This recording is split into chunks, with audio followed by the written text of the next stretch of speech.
Imagine moving into a charming old house, full of winding staircases, sunlit alcoves, and whispering shadows, only to discover one door that simply refuses to open, no matter how much you try.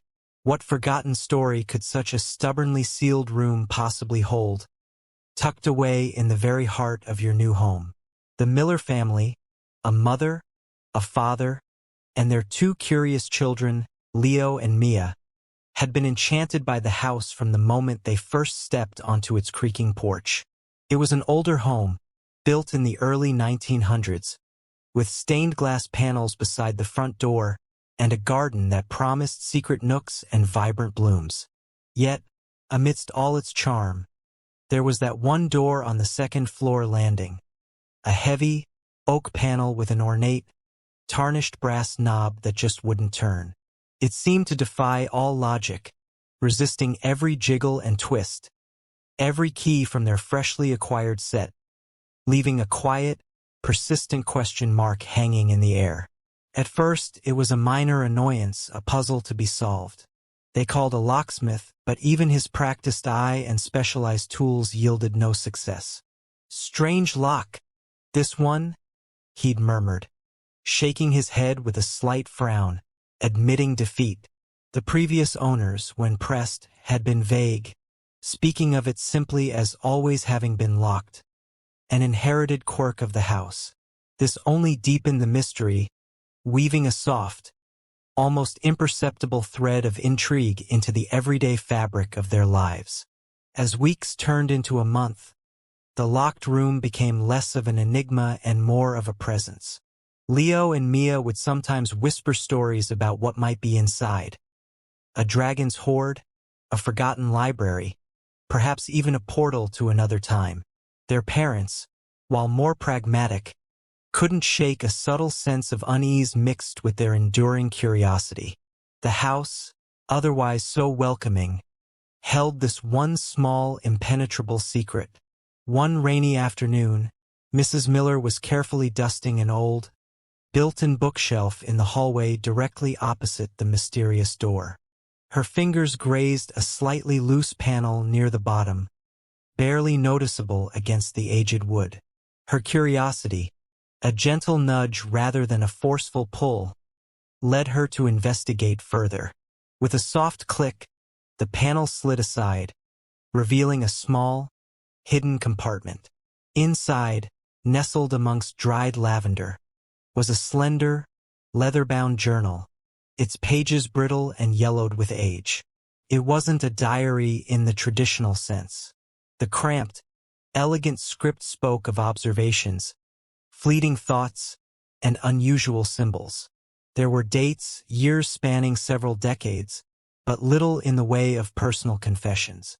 Instead, it described colors, light, and hidden meanings in everyday objects.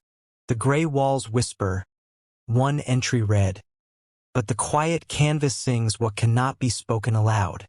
Another, "Freedom is a room within a room, a space unseen, unheard, yet deeply felt."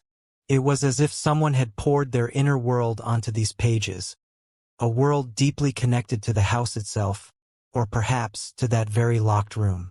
Mr. Miller, a history enthusiast, began researching the house's past, poring over old deeds and local archives. They traced a former resident, a woman named Alara Vance, who had lived there for many years, a quiet and private soul, known more for her meticulous garden than for social graces. She had, it seemed, moved away suddenly, almost without a trace, several decades prior. Was the journal hers? And if so, what was her connection to the sealed door? The more they read from the journal, the more a different kind of story began to emerge. It wasn't a tale of dramatic disappearance or hidden treasure, but of a life lived quietly, perhaps even constrained, and a yearning for something more. One evening, as the rain pattered softly against the window panes, Leo, fascinated by the cryptic symbols, pointed to a drawing in the journal. It was a faint sketch of a small, stylized key, almost like a miniature piece of art itself. accompanied by a short phrase, "Where music sleeps, the truth awakes." This was the clue they had been waiting for. They remembered an antique music box, a beautifully crafted wooden piece with tiny painted flowers, tucked away in a forgotten corner of the attic, left behind by the previous owners. With a shared glance of anticipation, they climbed the attic stairs. The music box was dusty, its intricate inlay faded, but when Mr. Miller carefully lifted its lid, a delicate, melancholic tune tinkled into the silence. And there, nestled on the soft velvet lining, was a tiny, exquisitely carved brass key, identical to the sketch in the journal. Their hearts beat a little faster as they returned to the second-floor landing. The key, small and almost insignificant, slipped into a barely visible keyhole on the ornate brass knob, a keyhole that had been cleverly disguised, almost part of the design. With a soft, ancient click, the lock gave way. The door, which had stubbornly resisted for so long, now swung inward with a gentle, sighing creak. What they found inside was not darkness or dust, but a room bathed in a soft, ethereal light filtering through a single, tall window. It was a perfectly preserved artist's studio. Canvases leaned against the walls, brushes stood in jars, and tubes of paint lay scattered on a large wooden easel.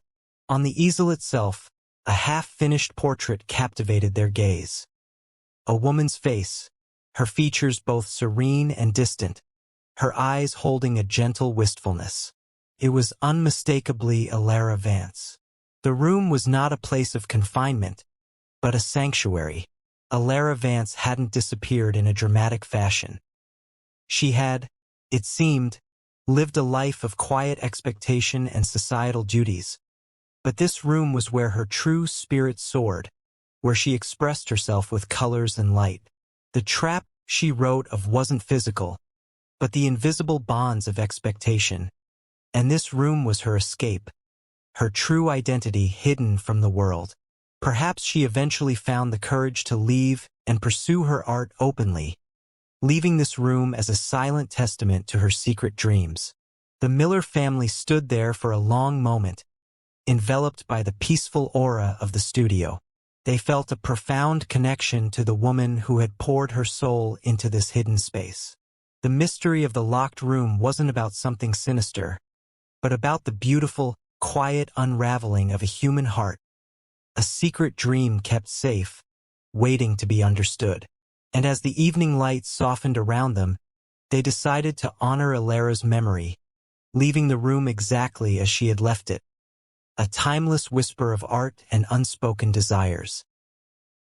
Imagine finding a forgotten box in your attic, not filled with typical heirlooms, but with dozens of photographs, all of the exact same ancient oak tree, captured through countless seasons, year after year, stretching back decades. What deep, silent secret could connect a solitary person to a single, unmoving sentinel of nature? And why did they meticulously document its unchanging presence for so long? The Hammond family, Eleanor and David, along with their teenage daughter Lily, had the somber task of clearing out their great-aunt Mildred's modest cottage after her passing. Aunt Mildred had been a quiet soul, known more for her perfectly tended rose garden than for lively conversations. She lived a life of gentle routine, her days marked by the rising and setting sun, and her rare visits to family always accompanied by a homemade jam or a hand-knitted scarf. Now, as they carefully sorted through her belongings, her quiet life felt even more enigmatic. In the back of a dusty wardrobe, tucked beneath a stack of neatly folded linens, David discovered a sturdy wooden box. It wasn't locked, but seemed almost reluctant to open. Inside, instead of letters or jewelry, they found stacks of black and white photographs, carefully labeled on the back with dates spanning from the late 1960s to just a few years ago. Each photo, without exception, depicted the same majestic oak tree, its branches reaching skyward like ancient arms. Lily, with her artistic eye, was the first to truly notice the pattern. "Look," she murmured, her voice soft with surprise. "This one is winter, bare branches against a gray sky, and this one spring with tiny buds. Here's summer, lush and green, and autumn, bursting with color." Indeed, it was the same tree, captured from what appeared to be the exact same vantage point, over and over again through countless cycles of nature. The consistency was almost eerie, a silent testament to a deep, unyielding focus. What could possibly have compelled Aunt Mildred to dedicate so many years to photographing a single tree? The initial bewilderment slowly transformed into a quiet fascination. This wasn't just a random collection. It was a deliberate, lifelong project. As they continued to sift through the photos, they noticed subtle details. Sometimes, a tiny, almost invisible bird was perched on a branch. Other times, the light caught a spiderweb, glistening like spun silver. But the tree itself remained the central, unwavering subject. They remembered Aunt Mildred's quiet nature, her thoughtful gaze, but this obsession with an oak tree felt like a secret chapter of her life they had never known. Eleanor recalled a time years ago when she'd once asked Aunt Mildred about her hobbies. Mildred had simply smiled, a gentle, knowing curve of her lips, and said, "I like to watch things grow, my dear, and sometimes to watch them stay exactly the same." At the time, Eleanor had dismissed it as a characteristic Mildredism, a poetic way of avoiding a direct answer. Now, it resonated with a new, deeper meaning. They searched for clues within the cottage, hoping to find a diary or a letter that might illuminate the tree's significance. Aunt Mildred's possessions were sparse, her life seemingly unburdened by material excess. Her small study held only a few worn books, a collection of delicate teacups, and a large, almost entirely blank leather-bound journal. Almost entirely blank, that is, save for a single pressed autumn leaf on the very first page, and beneath it, a tiny, neat inscription. "The steadfast heart knows its true north." This cryptic phrase, coupled with the leaf, seemed like another piece of the puzzle. They finally found a hand-drawn map tucked inside an old gardening book, a rough sketch of the local park, highlighting a specific spot, the very oak tree from the photographs. Below the tree on the map, a small, faded compass rose was drawn, and next to it, the words, "Look north for what grows." Following the map, the family drove to the park. The old oak stood majestically, just as it had in the photographs, its mighty trunk textured with age. They stood for a moment, enveloped by the quiet grandeur, trying to see the tree through Mildred's eyes. Then, following the faint instruction, Lily turned to face north, her gaze drawn to the ground at the tree's base. There, half hidden by a tangle of ivy, was a smooth, gray stone, almost perfectly round. On its surface, faintly etched, was the image of a tiny seedling pushing through the earth. With gentle curiosity, David carefully moved the ivy aside. Beneath the stone, nestled in a small, hollowed-out space, was a small, waterproof tin box. Their hearts beat a little faster. Inside, they found a collection of old, faded postcards, each one addressed to the keeper of the oak, and signed simply, "A Grateful Heart." The messages were short, simple, and filled with quiet thanks. The warmth was much needed. "Your kindness brightened my darkest day. The story continues because of you." It was then that the truth, gentle and profound, began to unfold. Aunt Mildred hadn't been photographing just a tree. She had been documenting a secret tradition, a quiet act of anonymous compassion. The tree was a silent drop-off point. She would leave small, carefully chosen items, a warm scarf, a freshly baked pie, a book, perhaps even a small sum of money, for someone in the community who was struggling, someone she knew needed a discreet helping hand. The photographs, they realized, weren't just images of the tree. They were her way of monitoring the spot, marking when she left something, and perhaps, when it had been taken, a silent chronicle of her secret acts of kindness. The steadfast heart knows its true north, referred not to a geographical direction, but to the unwavering moral compass that guided her hidden generosity. The family stood in silent awe. Aunt Mildred, the quiet, reclusive woman, had led a double life, not of deception, but of profound, unspoken kindness. Her silence had been a cloak for her immense compassion, her solitude a testament to her selflessness. The oak tree, a steadfast witness, had held her beautiful secret for decades.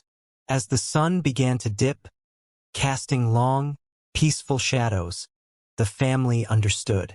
The true legacy of Aunt Mildred was not in what she accumulated, but in the unseen warmth she spread, a legacy as enduring and comforting as the ancient oak itself. Deep in the dusty silence of a forgotten attic, a family uncovers a half-written letter, addressed to no one they know. Its ink faded and its sentences abruptly cut short. What unspoken words were meant to fill those blank spaces, and what deep, enduring secret was too heavy for its author to ever fully commit to paper. The Maxwells, Sarah and Tom, and their young son, Ben, had recently inherited their eccentric Uncle Arthur's sprawling, albeit slightly dilapidated, Victorian home. Uncle Arthur had been a recluse, a scholar of forgotten histories, and a man who preferred the company of ancient texts to living people. His house was a labyrinth of dusty bookshelves, curious artifacts, and rooms that felt as though time had simply paused within their walls. Their immediate task was to organize his vast collection, a project that promised months of quiet exploration. One blustery Saturday afternoon, while sorting through a mountainous pile of old papers in the attic, Sarah's fingers brushed against something stiff tucked inside a worn copy of a 19th century atlas. She pulled it out. A single sheet of creamy, thick paper, brittle with age, covered in elegant, looping script. It was a letter, but unlike any she had seen before. The salutation was simple, "My dearest," followed by a name that was completely smudged, unreadable. The opening lines were formal, yet tinged with a quiet desperation. "I find myself compelled to finally put pen to paper, though the weight of these words feels almost insurmountable. For so many years, I have carried this truth in silence, a burden I can no longer bear alone." Then, abruptly, the letter stopped.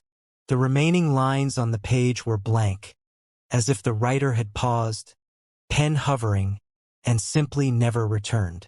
Tom peered over her shoulder, a puzzled frown on his face. "Who do you think it's for?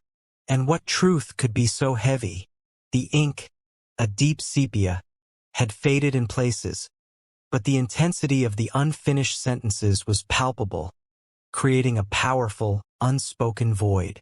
It was as if a voice had been cut off mid-sentence, leaving an echo of untold secrets. They searched the surrounding boxes for other pages, for an envelope, for anything that might complete the narrative. But there was nothing, just that one singular, haunting fragment. The mystery of the unfinished letter began to weave its way into their thoughts. A gentle, persistent question. Was it Uncle Arthur's hand? He had no known close confidants. Or perhaps it belonged to an earlier inhabitant of the house, a ghost of a voice from the past? Ben, with the innocent insight of a child, suggested, "Maybe it was too scary to finish." His words, though simple, resonated with the quiet unease the letter evoked. The tone wasn't menacing, but it spoke of profound emotional weight, of a confession yearning to be made. Sarah and Tom began to look at the house differently. Every shadow seemed to hold a hint, every creaking floorboard a whisper of untold stories. They wondered if the house itself held other clues, other fragments of this elusive truth. They meticulously sifted through Uncle Arthur's journals, hoping for a mention of such a letter, or perhaps a hidden key to its meaning. His journals, however, were filled with obscure historical facts and philosophical musings, offering no direct answers. One evening, while reading through one of Arthur's annotated copies of a Victorian novel, Sarah noticed a small, folded piece of paper tucked between the pages. It wasn't the rest of the letter, but a short, undated note, scrawled quickly in what appeared to be Uncle Arthur's hand. It read, "The weight of a hidden identity often falls hardest on those who are closest. Sometimes, silence is a kindness, sometimes a cage." Below this, a single word was written, Eleanor. Eleanor. Could this be the smudged name, the intended recipient of the unfinished letter? They knew of no Eleanor in Uncle Arthur's life.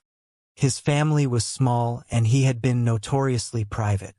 The note didn't explain the letter, but it deepened the sense of an ongoing secret, a life lived under the shadow of a carefully guarded truth.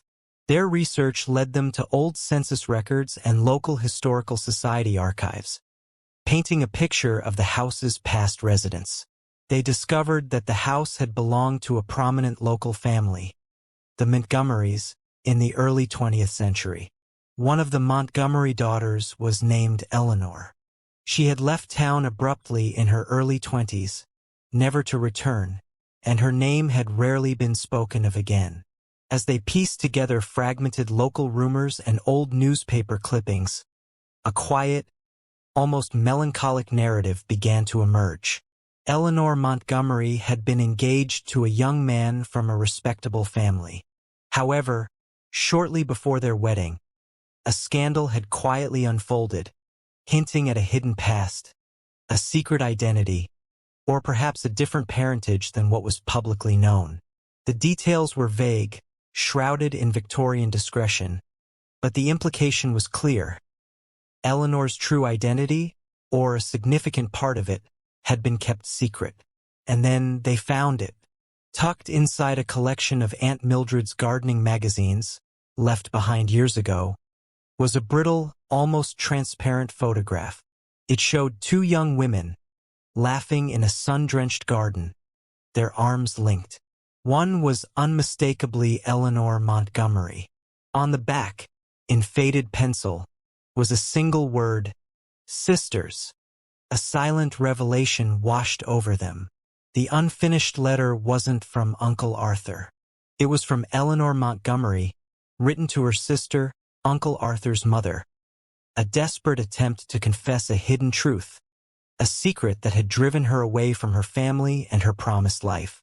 The hidden identity Arthur mentioned in his note wasn't his own, but a secret he was privy to, a family truth passed down through his mother. Eleanor's departure had likely been to protect her family from the societal shame of her true lineage, or perhaps from a betrayal that had come to light. The letter, they realized, was a confession of a hidden life, a plea for understanding, or perhaps a final goodbye to her sister. The words that had remained unwritten were the painful details of her true origins, the circumstances of her secret, and the heart-wrenching decision to leave. Uncle Arthur, with his profound respect for history and unspoken narratives, had kept her unfinished letter, a silent testament to a family secret that had remained buried for generations. He had been the quiet keeper of a difficult truth. As dusk settled, casting long shadows across the attic, the unfinished letter no longer felt like a mere fragment. It was a complete story in itself, a testament to the quiet sacrifices and unspoken burdens of the past. The silence within its blank spaces spoke volumes, painting a poignant picture of a young woman's brave, heartbreaking choice, and the enduring mystery of identity, carefully guarded and carried across decades. And in that quiet space, the Maxwells felt a deep, reflective empathy for the lives that had woven through the old Victorian home, their secrets now gently acknowledged, understood, and finally, silently, laid to rest. Imagine waking up one crisp autumn morning, stepping onto your front porch, and finding a perfectly carved wooden fox sitting silently on your doorstep, its tiny eyes seemingly observing the sunrise. Who could have left such a delicate, mysterious gift in the dead of night? And what quiet message did they intend to convey without a single word? The Peterson family, Clara, Ben, and their curious 7-year-old son, Sam, had only recently moved into their new home, a charming cottage nestled at the edge of a small, tranquil woods. They adored the peaceful atmosphere, the scent of pine, and the soft rustle of leaves that seemed to lull the house to sleep each night. So, when the first carving appeared, a beautifully rendered wooden fox, its fur textured with careful detail, it felt like a delightful, if puzzling, welcome. They searched for a note, a card, anything that might explain its presence, but found nothing. The fox simply was. A few weeks later, another carving appeared. This time, it was a miniature owl, perched on an invisible branch, its wide eyes seeming to hold ancient secrets. Then, a graceful deer, always at dawn, always perfectly crafted, and always without any trace of the giver. It was as if these tiny woodland creatures simply materialized from the forest mist, leaving behind a subtle, lingering question. Sam, with the vivid imagination of a child, was enchanted. He began to whisper stories about a forest spirit who watched over their home, leaving gifts as blessings. Clara and Ben, while amused by his tales, felt a growing sense of intrigue, laced with a gentle bewilderment. They weren't alarmed. The carvings were too lovely, too exquisitely made, to suggest anything sinister. But the sheer mystery of it all, the consistent, silent appearance of these thoughtful gifts, felt like a secret being gently shared, or perhaps a puzzle waiting to be solved. They discreetly asked their new neighbors if they knew anything about a local tradition of leaving carvings, or if anyone in the area was known for such intricate work. Everyone offered pleasant smiles and shook their heads, equally charmed and perplexed by the tale of the phantom carver. The general consensus was a shrug and a soft, "Well, isn't that sweet?" No one had seen anyone, heard anything, or had any explanation to offer. It was as if their quiet street held a unique, whimsical secret just for them. Ben, ever the detective, began to notice subtle patterns. The animals seemed to be native to their local woods: the fox, the owl, the deer, a badger, a squirrel. Each carving, though small, bore a distinct personality, a hint of life breathed into the wood. He also noticed a tiny, almost invisible symbol etched onto the base of the badger carving. A small, delicate swirl, like a miniature whirlwind. It was so faint one could easily miss it. He felt a soft tug of recognition, as if he had seen something similar before, perhaps in an old book. One rainy afternoon, while browsing through a collection of antique regional history books he'd bought at a local charity shop, something clicked. Tucked away in a chapter about local crafts and folklore, he found a faded photograph of an elderly woman, her hands gnarled but her eyes sparkling with warmth, surrounded by a menagerie of wooden animals. The caption identified her as Agnes Willow, a reclusive woodcarver known for her exceptional skill and her unusual habit of leaving her smaller creations in unexpected places around the village decades ago, believing they carried quiet blessings. And there, faintly visible in the photograph, carved into the wooden table beside her, was that same tiny swirl symbol. The text spoke of Agnes as a gentle soul, almost a local legend, who had lived in a small, forgotten cabin deep in the woods that bordered their property. She believed that each animal held a specific spirit or message, and by leaving them, she was offering protection or comfort. After her passing, the cabin was said to have fallen into disrepair, lost to time and the encroaching forest. The Petersons decided to explore the edge of their property, following an old, overgrown pathway that snaked into the woods.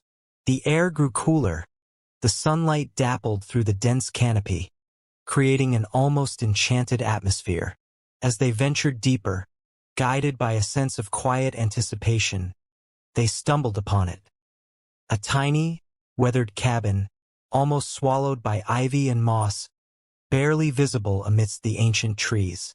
It looked exactly as described in the old book, a place untouched by time, yet somehow still alive with a subtle, watchful presence. No smoke curled from its chimney, and the windows were dark. Felt abandoned, yet remarkably preserved. As they peered through a dusty pane, they saw shelves filled with small, unfinished wooden blocks, and a workbench littered with carving tools. The space exuded a quiet, creative energy, a sense of patient artistry. Then, Sam pointed to a small, almost hidden alcove near the cabin's front door. Tucked away, amidst a bed of dried leaves, was a small, beautifully carved bird, identical in style to those found on their porch. But this one was still rough, incomplete. A hush fell over the family. The realization was gentle, yet profound. It wasn't Agnes Willow herself, for she had passed many years ago. It was something else entirely, a continuation of her quiet legacy, perhaps an echo of her spirit or, more likely, a reclusive descendant who had continued her tradition. The gifts weren't from a forest spirit in the fantastical sense, but from a spirit of generosity and quiet observation that had endured for generations, woven into the very fabric of the woods and the community. The mystery resolved into something more beautiful than they could have imagined. The unsettling feeling of being watched transformed into the comforting thought of a hidden, benevolent presence. They understood now that the small wooden animals were not just carvings. They were silent stories, passed from the hand of an unseen artist, connecting their new home to a rich tapestry of local history and quiet, enduring kindness. As the sun dipped below the trees, casting long, peaceful shadows, the Petersons walked home, carrying not just the memory of the cabin, but a new appreciation for the silent, watchful magic that truly lived at the edge of their woods. A new family discovers a meticulously maintained, peculiar garden, not of vibrant flowers or edible greens, but of small, ordinary lost objects. Single gloves, lone buttons, mismatched keys, each carefully placed and tended as if precious. What deep, unspoken sentiment connects someone to these fragments of forgotten lives? And what quiet story do these misplaced treasures collectively tell? The Davies family, Helen, Michael, and their inquisitive twin daughters, Chloe and Emma, had just moved into their new home, a charming bungalow with a spacious, somewhat overgrown backyard. It was the kind of garden that promised discovery, with ancient rose bushes, a gnarled apple tree, and hidden patches of wildflowers. However, as they began to clear away years of accumulated leaves and weeds, they stumbled upon something truly unexpected, nestled behind a dense hedge. It wasn't a hidden pond or a forgotten shed. It was a small, perfectly circular plot of land, carefully edged with smooth river stones. Within this circle, arranged with an almost artistic precision, were dozens of small, seemingly insignificant objects. There were single gloves of various colors and materials, each laid flat as if still waiting for its pair. A collection of mismatched buttons, tiny and gleaming, formed a quiet constellation. Keys, some tarnished, some still bright, lay in neat rows, each one a miniature enigma. It was a garden of lost things, tended with an inexplicable reverence. Chloe picked up a small, smooth gray button. "Mom, why are these here?" she asked, her voice hushed with wonder. Helen and Michael exchanged a bewildered glance. They had seen many types of gardens, but never one dedicated to the mundane relics of forgotten moments. Who had created this peculiar sanctuary, and what unspoken stories did these objects hold? The discovery wasn't unsettling, but it was profoundly curious. Each item seemed to hum with a quiet history, a tiny echo of a life once touched. There was a lone earring, a faded hair clip, a child's lost toy soldier, all arranged with a dignity usually reserved for cherished heirlooms. The previous owner, an elderly woman named Mrs. Albright, had been known as a quiet eccentric, but no one had ever mentioned her garden of lost things. As they carefully explored the garden, they noticed a small, weatherproofed tin box buried slightly beneath a collection of smooth, gray pebbles at the edge of the circle. Inside, they found a collection of handwritten index cards, meticulously catalogued. Each card bore a date, a brief description of an object, and then a short, almost poetic observation or memory. One card read, September 12, 1987, a child's red mitten, found near the oak tree, remembering a crisp autumn day, the laughter of children playing, a reminder that even small hands can leave behind big impressions. Another, May 3, 1995, a tarnished silver key, discovered by the old shed door. It never opened anything I knew, but perhaps it opened a new possibility for someone else. A third, August 1, 2003, a single pearl button, found after the summer fete, a quiet elegance, a small piece of beauty detached from its purpose, yet still holding its grace. The cards painted a picture of Mrs. Albright, not as a hoarder of lost items, but as a silent observer of life, a gentle philosopher of the everyday. Each lost object was not simply trash, but a trigger for reflection, a small prompt for a memory or a hopeful thought. She wasn't looking to return these items. She was giving them a new purpose, a place of quiet contemplation. The garden wasn't about missing things. It was about finding meaning in them. They learned that Mrs. Albright had lived in the house for over 50 years. She had seen generations of neighbors come and go, watched countless children play in the street, and witnessed the slow, inexorable march of time. The garden, they realized, was her silent chronicle of the neighborhood, a subtle tapestry woven from the overlooked fragments of shared human experience. One particular card caught Helen's eye. June 20, 1978, a small, tarnished silver locket, found by the front gate, a love lost, or a love yet to be found.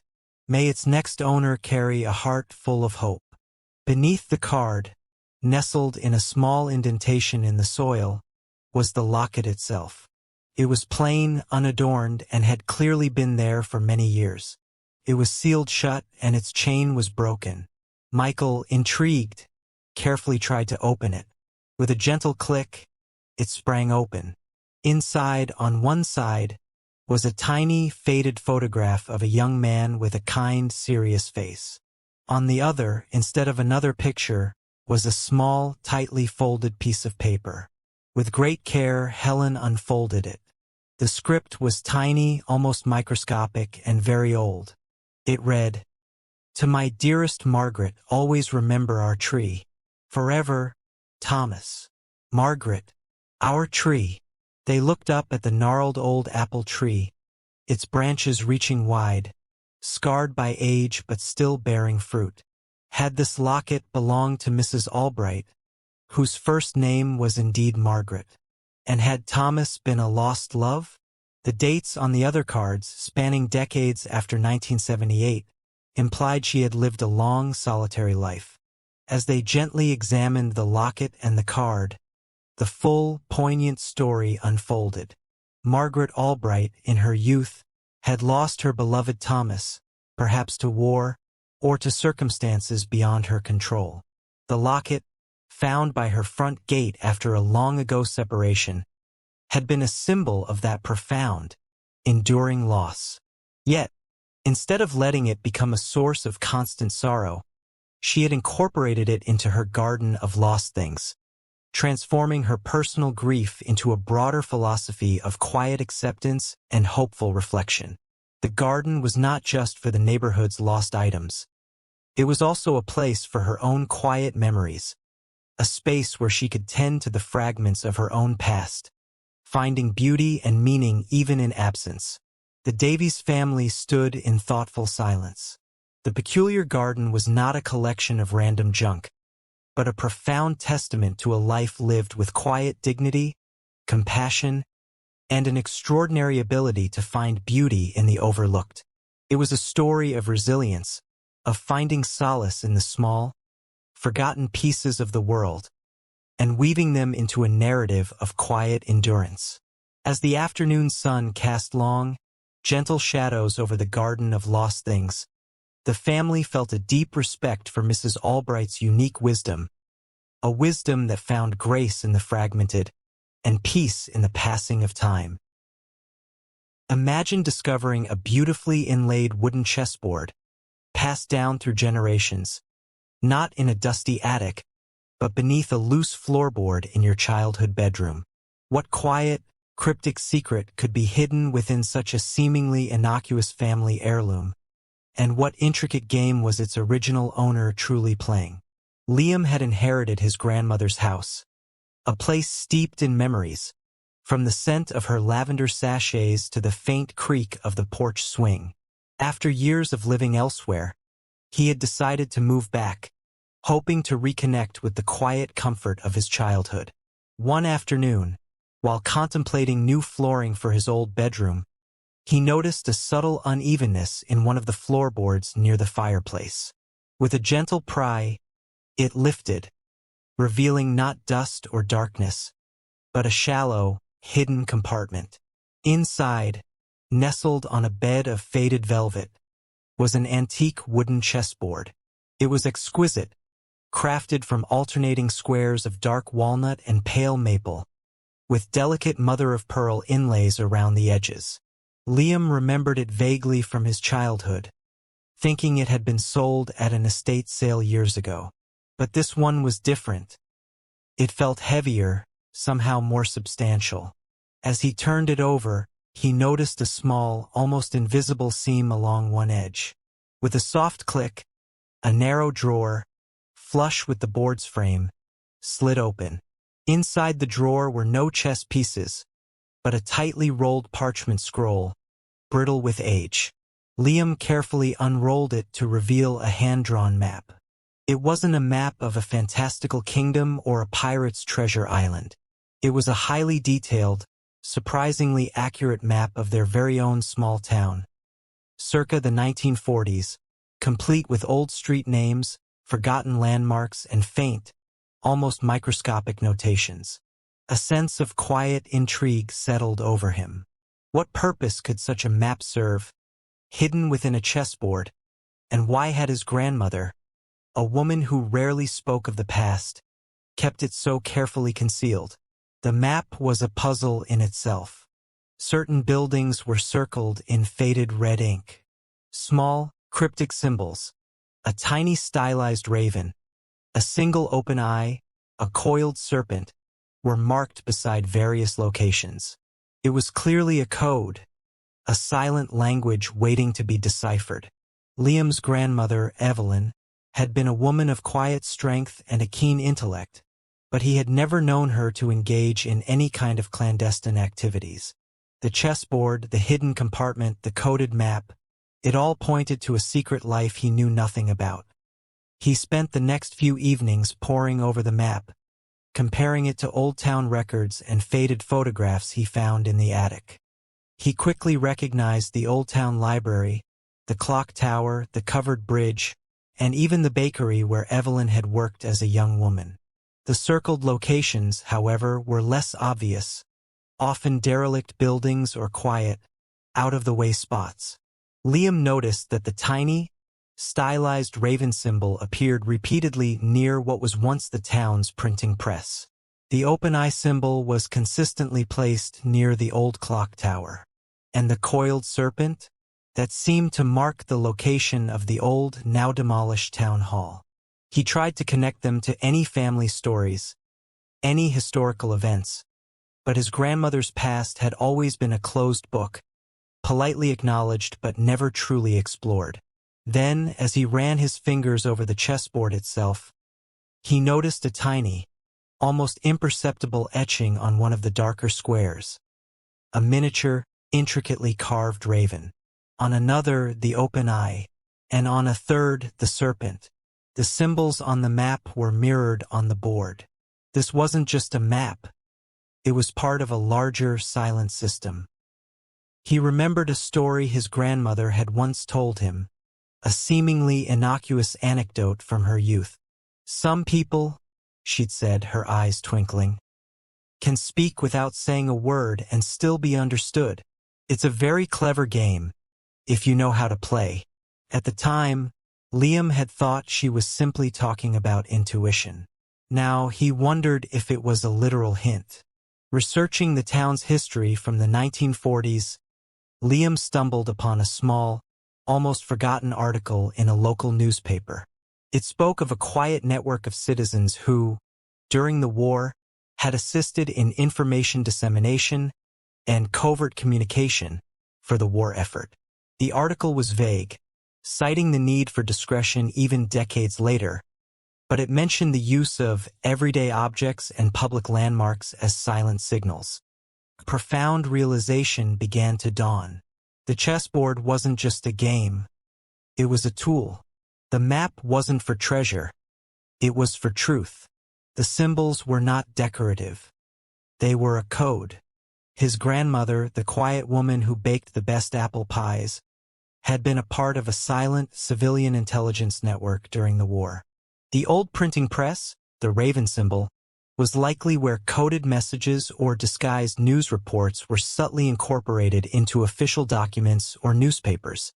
The clock tower, the open eye, could have been a silent lookout point, a place for observation, or perhaps a prearranged drop-off or pickup location for small, vital parcels. And the town hall, the coiled serpent, perhaps a meeting point, or a place where agents might gather information, blending in with everyday civic life. The chessboard itself might have been a way to encode routes or timings. Each square could represent a street, a time, or a specific piece of information. The placement of a chess piece, though no physical pieces were found, could have been a silent instruction, a move in a dangerous, real-life game of strategy. His grandmother's quiet nature, her meticulous attention to detail, her sharp mind, all of it now made perfect, thrilling sense. She hadn't been an eccentric recluse. She had been a silent hero. Liam felt a wave of profound respect and admiration for his grandmother. She had lived a double life, not of betrayal, but of courageous service, her silent dedication woven into the fabric of her quiet existence. The game she referred to was not checkers or chess, but a much more important, high-stakes endeavor. As the evening shadows deepened around him, Liam gently placed the map back into its hidden drawer. The chessboard, now understood, felt like a silent, powerful testament to a secret chapter of history, a quiet rebellion against tyranny, and the extraordinary courage of ordinary people. His grandmother's house no longer felt just like a collection of memories. It felt like a repository of hidden heroism, a place where a quiet woman had played a very important, very silent game. And in that silence, Liam finally understood the depth of her unspoken legacy. Every night, for years, a woman dreams of a particular, vibrant blue door in a house she's never seen, leading to an inviting, sunlit room filled with forgotten echoes. What subconscious memory or hidden truth does this persistent dream signify? And what quiet, unsettling truth awaits her when she finally encounters that very door in the waking world? Alara had always been a vivid dreamer. Her nights were often filled with landscapes that felt both familiar and utterly alien, populated by figures she almost recognized. But one dream, in particular, had become a recurring visitor since her early 20s. A distinct, radiant blue door, set into a whitewashed wall, always beckoning. Beyond it, she knew, lay a sun-drenched room, its air thick with the scent of old paper and dust motes dancing in golden light. She never saw what was inside, only felt an overwhelming sense of peace and a faint, almost unheard whisper of recognition. The dream was a gentle, insistent hum beneath the surface of her waking life, a persistent question without a clear answer. The house in her dream was always the same. A cozy cottage with climbing roses and a slightly overgrown garden, its windows shimmering with an inner light. The blue door was the centerpiece, a vibrant splash of color against the neutral facade, a silent invitation. She'd wake up with a feeling of longing, a sense that a piece of herself or a forgotten memory was waiting just beyond that threshold. It wasn't frightening, but intensely curious, a quiet, almost melancholic pull towards something unknown yet deeply felt. Her friends, amused by her tales, often suggested it was just her subconscious yearning for a calm space, a retreat. But Alara knew it was more than that. The details were too specific, the feeling too potent. She started sketching the door, the house, the faint outline of the garden, trying to capture the elusive image before it faded with the morning light. The dream felt like a key, but she had no lock to fit it into. Years passed. Alara married, had 2 children, and moved several times, her life full and rich. Yet, the blue door remained her nightly companion, unchanging, a steady anchor in her dreamscape. She learned to embrace it, finding comfort in its consistent presence, even if its meaning remained elusive. It became a quiet, personal mystery, a gentle whisper of the unknown in the busy rhythm of her days. Then, one summer, her family decided to take a spontaneous vacation to a small, coastal town she had never visited before. They rented a charming, old-fashioned cottage nestled amongst winding lanes, a place chosen almost at random for its proximity to the beach and its quaint appearance in the online photos. As they drove down the narrow, tree-lined street towards their rental, Alara felt a peculiar shift, a subtle tremor of recognition deep within her. The air seemed to thicken, the sunlight took on a familiar golden hue, and the scent of salt and ancient roses began to weave a delicate spell. Her heart began to beat a little faster, a quiet drum against her ribs. And then she saw it. Nestled behind a thick tangle of vibrant fuchsia bushes, partially hidden from the road, was a cottage. Its whitewashed walls gleamed in the afternoon sun. Climbing roses trailed elegantly across its facade, and its windows, just as in her dream, seemed to shimmer with an inner light. And there, stark and undeniably real, was the vivid blue door. The exact door. The one that had haunted her dreams for decades. Alara felt a dizzying blend of awe and disbelief. It was an uncanny, almost surreal moment, as if a piece of her dreamscape had materialized into the waking world. She stopped the car, her hands trembling slightly on the wheel, unable to look away. Her husband, sensing her profound stillness, asked, "Everything all right, Alara? You look like you've seen a ghost." "No," she whispered, her voice barely audible. I think I've seen a dream." They parked, and Alara, almost drawn by an invisible thread, walked towards the cottage, her children trailing behind her, sensing the quiet intensity of the moment. It wasn't their rental. That was a few houses down. This house, however, felt overwhelmingly familiar, a forgotten piece of her own narrative. The blue door, exactly as she had pictured it, beckoned. Cautiously, Alara approached the porch. There was no doorbell, just an old-fashioned knocker shaped like a seashell. She hesitated, her mind racing, a whirlwind of possibility and apprehension. Who lived here? Why had this particular house, this particular door, embedded itself so deeply in her subconscious? As she stood on the porch, a small, elderly woman, with kind eyes and a gentle smile, opened the blue door. She seemed unsurprised to see Alara, as if she had been expecting her.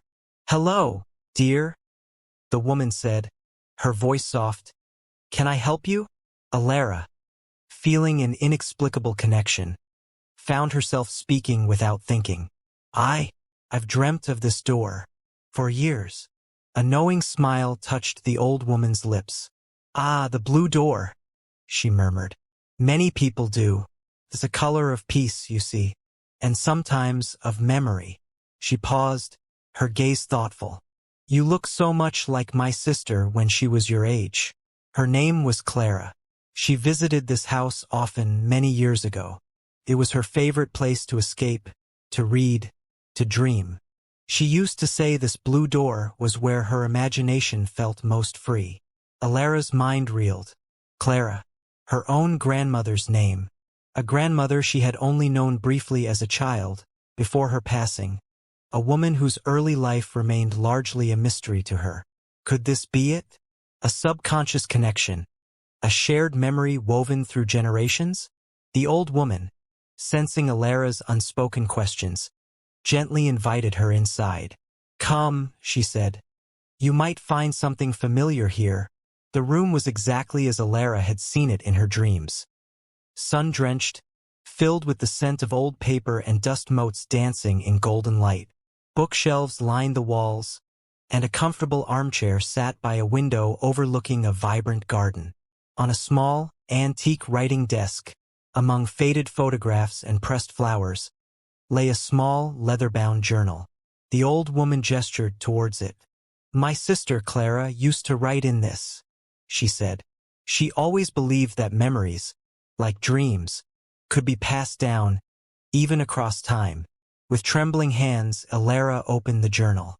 The first page contained a delicate sketch, a vibrant blue door, set into a whitewashed wall, with climbing roses. Beneath it, in a familiar, elegant script, were the words, "My sanctuary, my quiet room of dreams.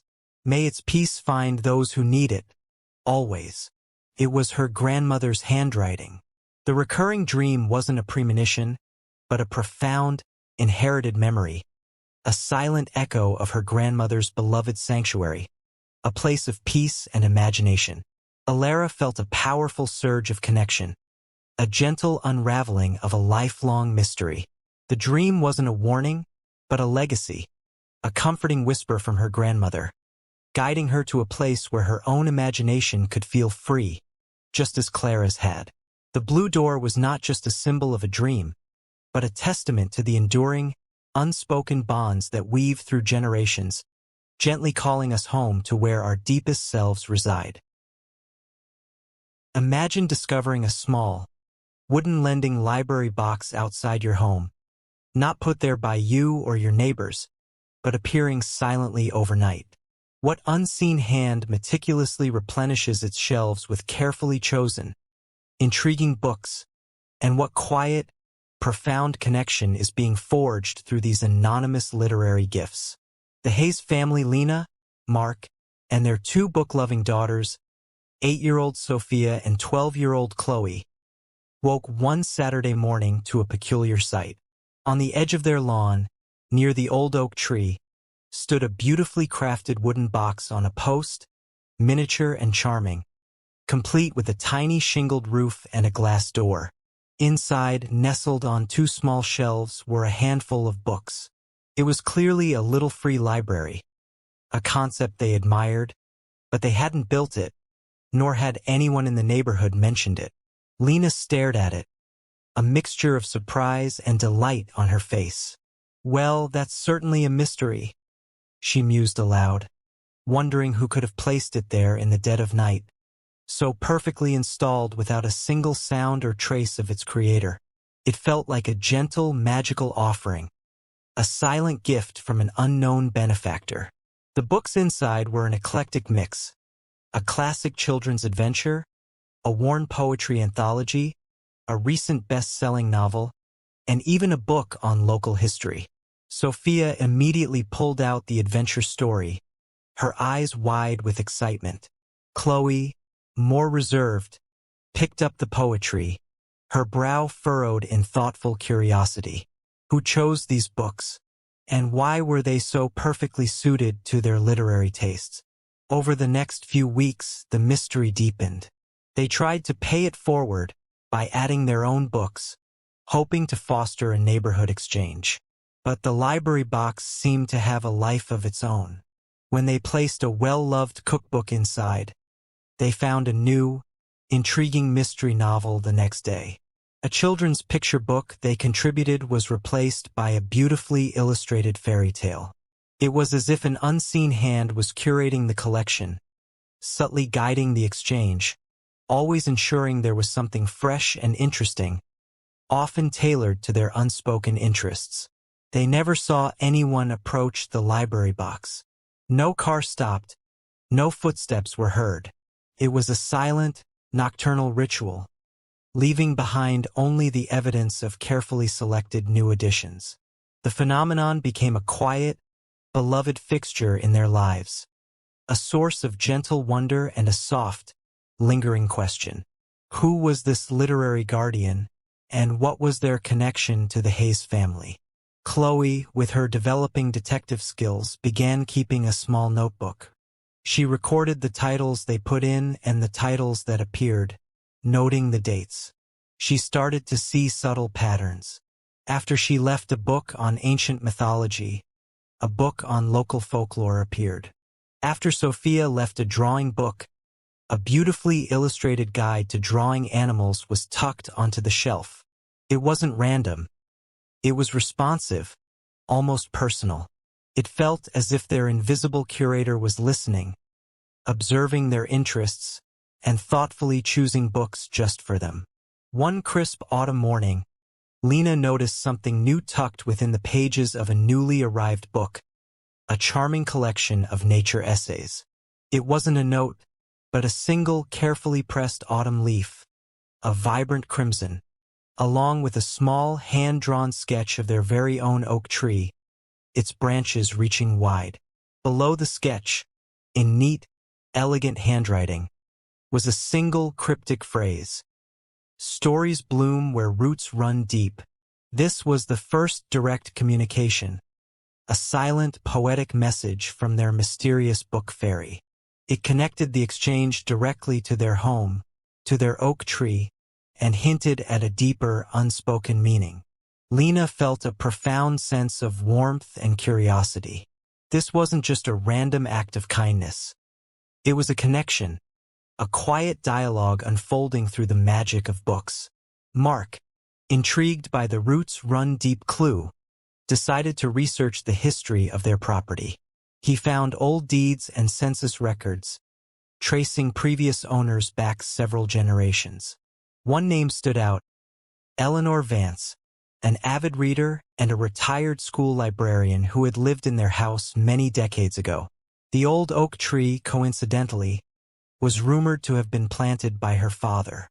He then discovered a faded article in a local historical society's newsletter. It spoke of Eleanor's quiet generosity, her belief in the power of stories, and her informal lending shelf that she maintained on her porch for neighborhood children, decades before the concept of little free libraries became popular. She had meticulously cataloged her books, making notes about who enjoyed what, always keen to recommend the next perfect read. After her passing, her extensive book collection was donated to the town library, and her house sold. The pieces began to fall into place, not as a direct answer, but as a beautiful, multi-layered suggestion. The unseen hand wasn't a person literally moving around in the night. It was the enduring legacy of Eleanor Vance, quietly influencing someone else, someone who knew of her tradition, someone who respected her love for books and community.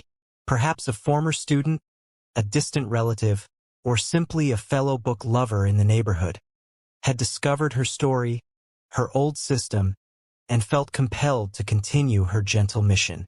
The library box was a modern iteration of Eleanor's old lending shelf, a silent homage to her spirit of giving and sharing stories. The unseen hand was, in a way, Eleanor's spirit, woven into the fabric of the community, inspiring new generations. The carefully chosen books, the personal touches like the pressed leaf and the sketch of their oak tree, were acts of thoughtful connection, a continuation of a quiet, compassionate tradition. The phrase "stories bloom where roots run deep" was not just about the tree. but about the deep roots of community, connection, and the enduring power of narrative. As the days grew shorter, and the aroma of wood smoke filled the air, the Hayes family continued to engage with their little free library, placing their contributions and eagerly anticipating the next gift. The mystery of its origin had transformed into a profound appreciation for the subtle ways in which past generations can continue to influence the present, fostering connection and wonder without a single spoken word. The wooden box wasn't just a library. It was a silent testament to the lasting magic of shared stories and the quiet, enduring generosity of an unseen, guiding spirit. Imagine being complimented by a complete stranger who details a specific, intimate act of kindness you performed weeks ago, in a private moment you believed no one witnessed. Who was this person? How did they know? And what gentle, unsettling connection did they imply existed between your seemingly disparate lives? Lena, a quiet graphic designer who enjoyed the solitary rhythm of her work, was taking her usual mid-afternoon break at her favorite local coffee shop. The cafe was a bustling symphony of clinking cups and soft chatter, a comforting backdrop to her thoughts. She had just settled into her window seat, lost in the steam rising from her tea, when a woman approached her table. She was elegantly dressed, with kind, discerning eyes, and a warm, inviting smile that seemed to hold a secret. "Excuse me," the woman said, her voice soft but clear. "I couldn't help but notice you. Are you Lena?" Lena, slightly taken aback by the direct approach from a complete stranger, nodded slowly. "Yes, I am," she replied, a faint sense of polite confusion clouding her expression. She searched her memory, trying to place the woman, but her face drew no recognition. The woman's smile deepened. "I thought so. I just wanted to thank you." She paused, her gaze holding Lena's, and continued. "About 2 weeks ago on that Tuesday, I believe, you were walking past the old library, and you saw a woman, struggling with a broken umbrella in the rain, her bag spilling groceries onto the pavement. You stopped, didn't you? You didn't just walk by.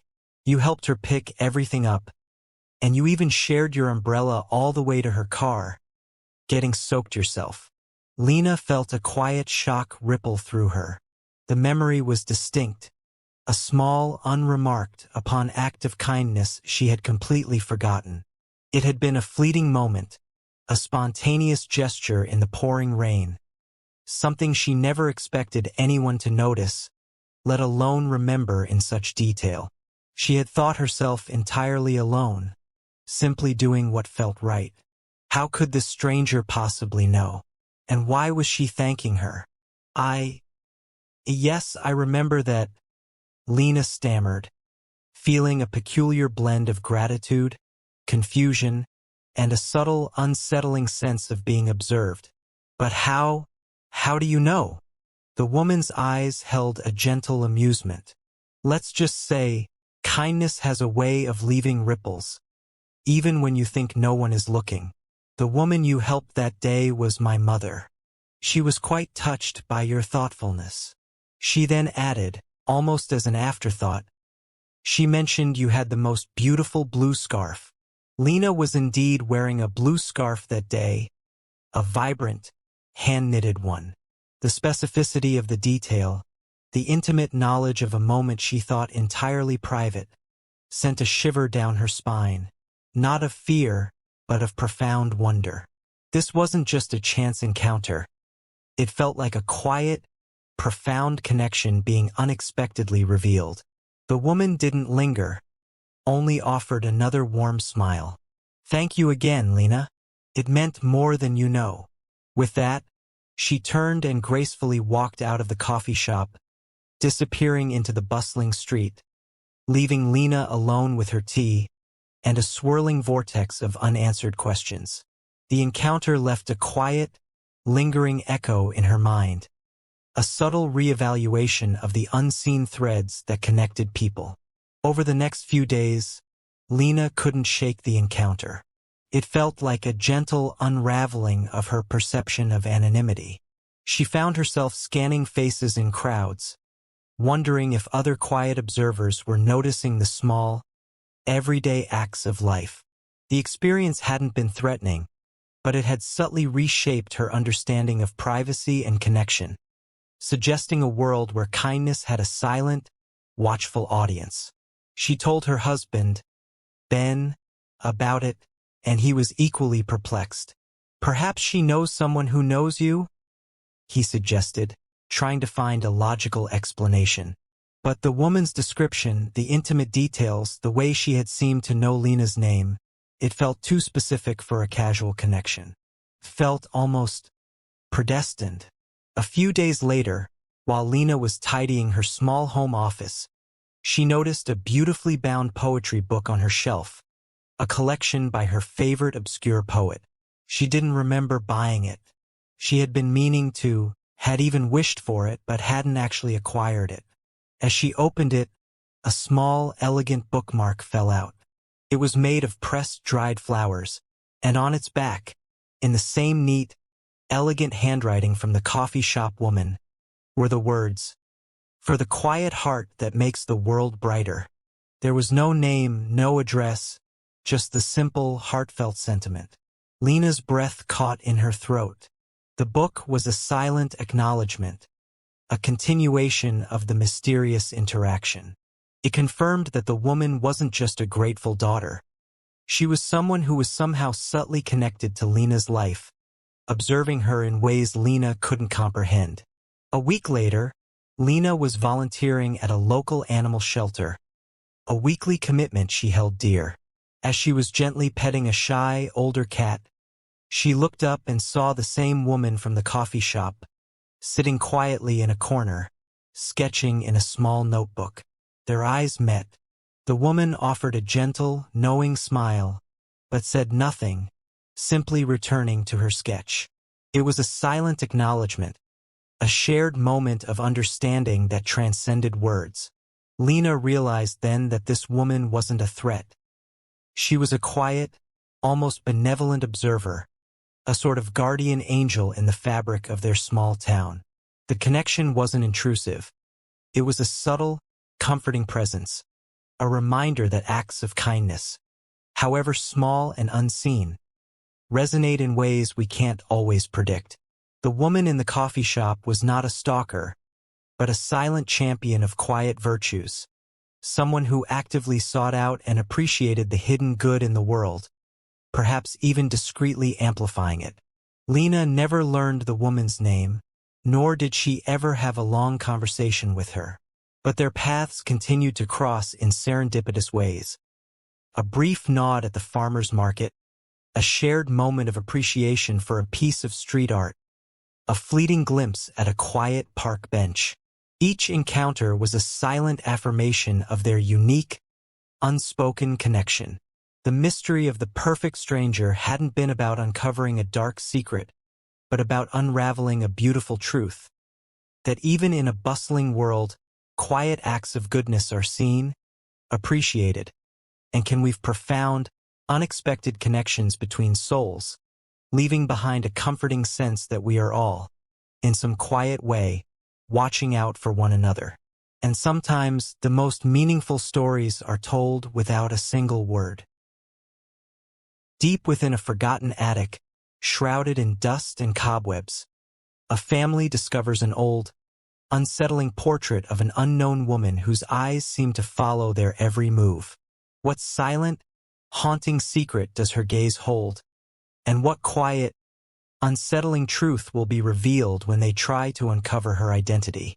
The Miller family, Eleanor, Robert, and their teenage daughter, Sarah, had embarked on the daunting task of clearing out Robert's ancestral home after his great aunt's passing. The house was a treasure trove of forgotten heirlooms, each piece seemingly steeped in the silent history of generations. In the farthest, darkest corner of the attic, beneath a pile of faded tapestries, they uncovered a large, oil-on-canvas portrait. It depicted a woman of striking beauty, with dark, intense eyes and a faint, enigmatic smile. Her hair was styled in an old-fashioned manner, and her dress, a deep emerald green, suggested an era long past. But it was her eyes that truly captivated and subtly unsettled them. They seemed to follow their movements, an illusion of perspective that was nevertheless profoundly effective, giving her gaze a lifelike, almost knowing quality. She felt less like a painting and more like a quiet observer from the past.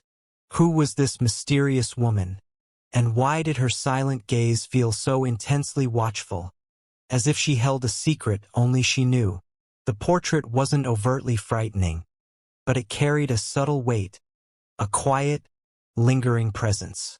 Sarah, initially fascinated, found herself avoiding eye contact with the painted woman, feeling a soft, almost imperceptible whisper of unease. "Her eyes just follow you everywhere," she murmured, a shiver running down her spine. Eleanor, more pragmatic, suggested it was merely clever artistry. Yet, even she couldn't deny the peculiar intensity of the woman's gaze. They searched the rest of the attic, hoping to find a name, a date, anything that would identify the subject. But the portrait was unmarked, without any artist's signature or plaque. It was as if she had simply appeared, a ghost from an unknown past, silently observing the present. Robert, puzzled, consulted old family photo albums and historical documents. But the woman's face drew no recognition. She wasn't an ancestor he recognized, nor a prominent figure in their town's history. She was an enigma, beautifully rendered and profoundly silent. As the days turned into weeks, the portrait remained in the attic, too large to easily move, too compelling to ignore. They found themselves drawn to it, trying to decipher the subtle nuances of her expression. Was it sadness? A hint of mischievousness? Or something deeper, something unspoken? The quiet mystery deepened, weaving itself into the atmosphere of the old house. One evening, while researching the house's history online, Robert stumbled upon an obscure local legend, a quiet tale whispered through generations. It spoke of a woman named Alara, a gifted artist who had lived in their house over a century ago. She was known for her exceptional portraits, particularly for capturing the hidden soul of her subjects.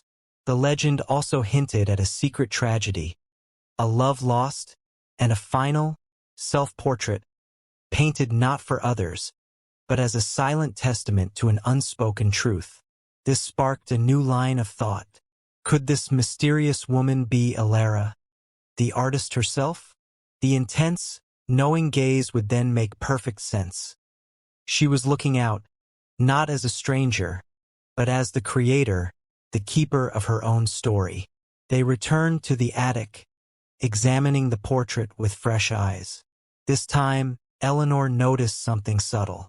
Along the bottom edge of the canvas, almost invisible against the dark background, was a faint, almost transparent signature, partially obscured by the aged frame. It was a single, elegant initial, an E, and beside it, a tiny, almost imperceptible symbol, a small stylized brush stroke. This was the clue they needed. Alara, the artist. The portrait was indeed a self-portrait. But what was the unspoken truth the legend hinted at? And why was it hidden, tucked away in the attic, rather than proudly displayed? Delving deeper into local archives, they uncovered fragmented information about Alara's life. She was a woman ahead of her time, an independent spirit who had passionately pursued her art. She had been secretly engaged to a man from a prominent family, but he had tragically died before their marriage. The local rumors suggested it was an accidental drowning. However, an old cryptic letter from Alara to a friend, discovered among some legal documents, spoke of a different kind of drowning. A drowning of truth, a deliberate suppression of something important. The true, unsettling secret, they slowly realized, wasn't about Alara's death, but about the circumstances surrounding her fiancés. He had not drowned accidentally. He had been a whistleblower, on the verge of exposing a quiet corruption involving influential figures in the town. A subtle fraud that had quietly devastated many local families. His accident was likely a deliberate act to silence him. Alara, devastated and fearful for her own safety, and perhaps for the reputation of her beloved, had chosen to remain silent, burying the truth deep within her heart, a silent witness to a quiet injustice.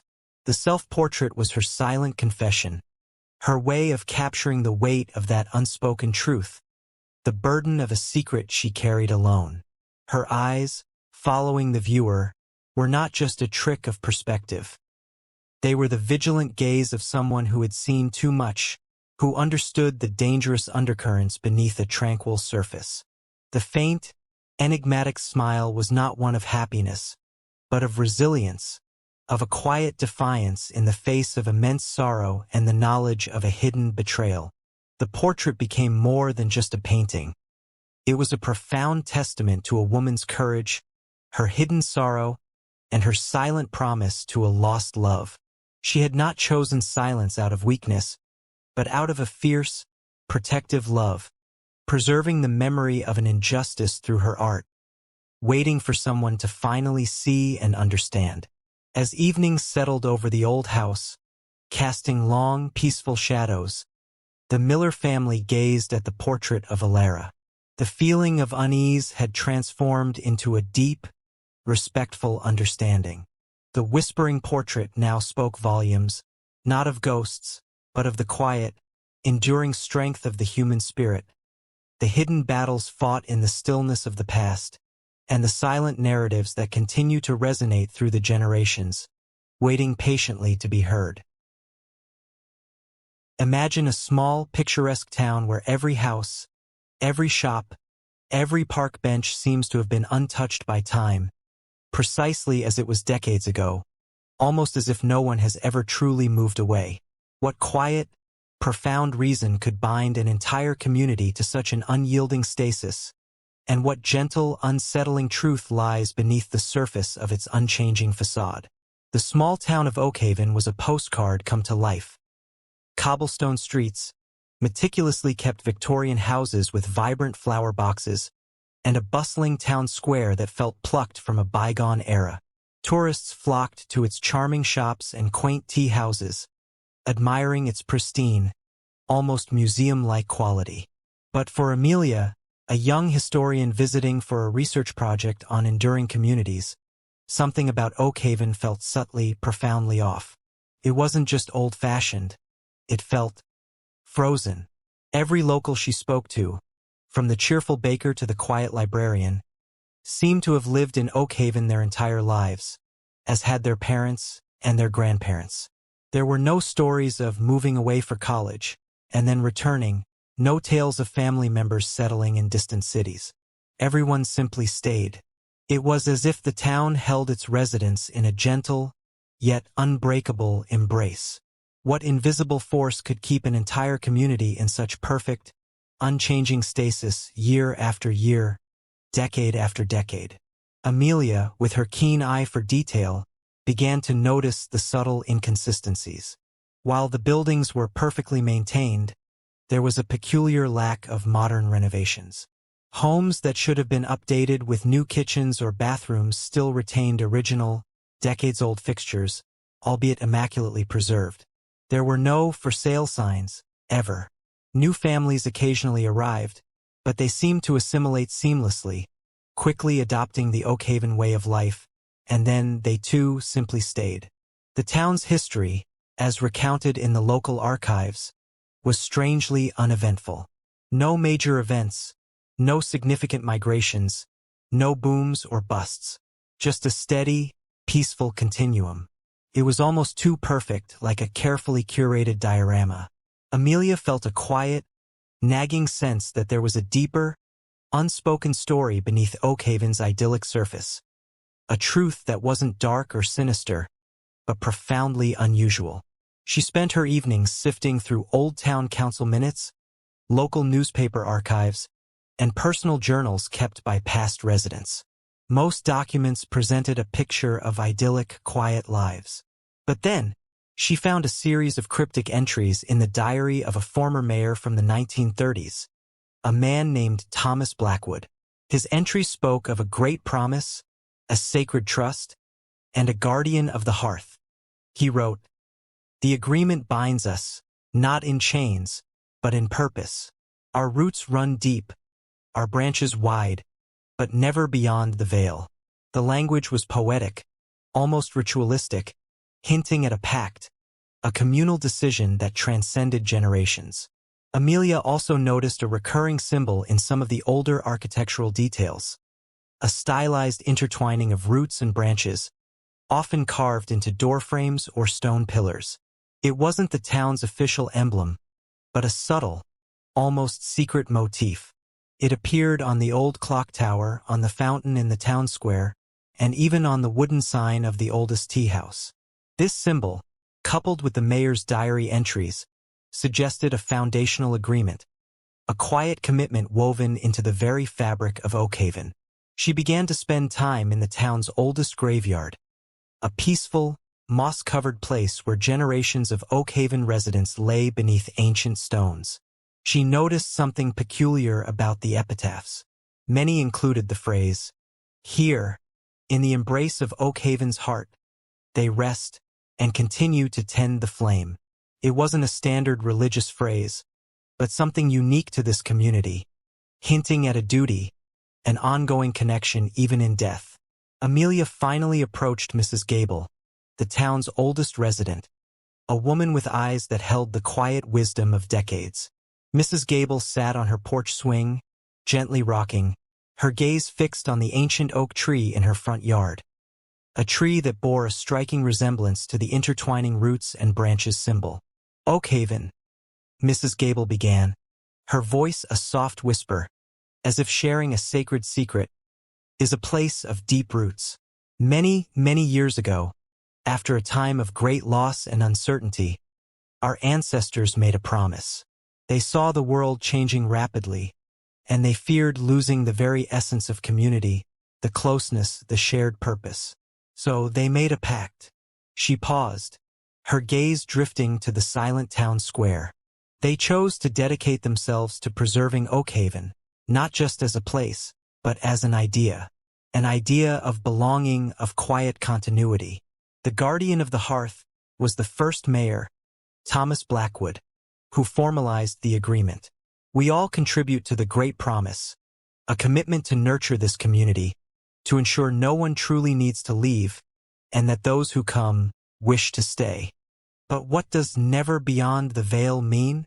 Amelia asked softly, recalling the diary entry. Mrs. Gable smiled gently. "It means we don't just live here. We also sustain Oakhaven with our presence, our collective memory. Even after passing on, our spirits, our contributions, remain woven into the town's fabric. We become part of the unseen hand that maintains Oakhaven's quiet beauty and enduring spirit. The town is not just a place. It is a living entity, sustained by the collective will of its inhabitants, living and departed." The truth, Amelia realized, wasn't about a forced constraint or a dark secret. It was a profound, almost spiritual communal agreement, a collective decision to create a haven of continuity in a world of constant change. The unchanging facade wasn't a trick. It was a testament to an extraordinary commitment. The stasis wasn't stagnation, but a deeply intentional preservation. The residents of Oakhaven didn't move away, because they had collectively chosen to create a place where the concept of leaving was rendered almost obsolete by the strength of their belonging. As Amelia continued her research, she began to understand. The new families who arrived were often those who yearned for a sense of permanence, a deep-seated connection they couldn't find elsewhere. They were drawn to Oakhaven's silent promise, its gentle embrace. The town was a living, breathing testament to the power of shared intention, a quiet experiment in creating an enduring community where every person, living or in memory, played a vital role in tending the eternal flame of belonging. And in that quiet, unchanging stability, there was a profound and beautiful sense of purpose, a silent legacy unfolding through generations. Imagine discovering a part of your own home, a space that has always been there, yet no one in your family has ever known existed. It sounds like something from a dream, doesn't it? But for the quiet inhabitants of the old Elmwood house, this was precisely the strange reality that began to unfold one crisp autumn afternoon.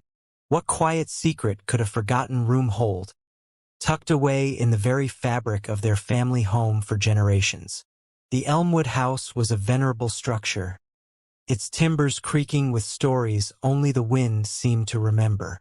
It stood on a gentle hill, surrounded by ancient oaks, their branches like gnarled fingers against the perpetually soft sky. Inside, the house was a labyrinth of familiar hallways and sun-drenched rooms, each adorned with a comfortable, lived-in feel. Yet it held one profound, overlooked mystery. For years, the family had noticed a peculiar discrepancy. The blueprint of their home, found tucked away in an old deed box, showed an extra room on the second floor, a space that simply did not seem to exist from within the house itself. No window overlooked it, no door led to it, no wall felt thin enough to betray its presence. It was an architectural ghost, a forgotten whisper on a faded page. Young Leo, a boy with an insatiable curiosity and a quiet, observant nature, was the first to truly dwell on this anomaly. He would lie in bed, gazing at the ceiling, wondering about the space between his room and his parents', a seemingly solid stretch of wall. It wasn't until a particularly blustery afternoon, when a storm rattled the old house with unusual fervor, that a faint, almost imperceptible tremor ran through one of the walls in the upstairs hallway. It was a tremor unlike any other, a subtle vibration that felt hollow. Later that evening, after the storm had retreated to a distant rumble, Leo found himself drawn back to that spot.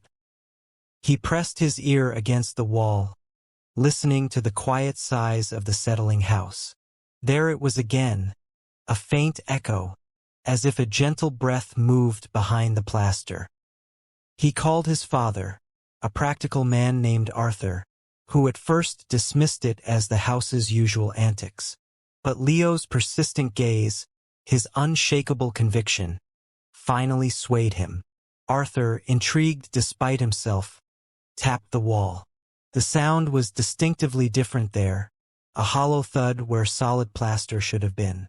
A few days later, armed with a careful hand and a small saw, Arthur meticulously began to cut into the wallpaper and plaster.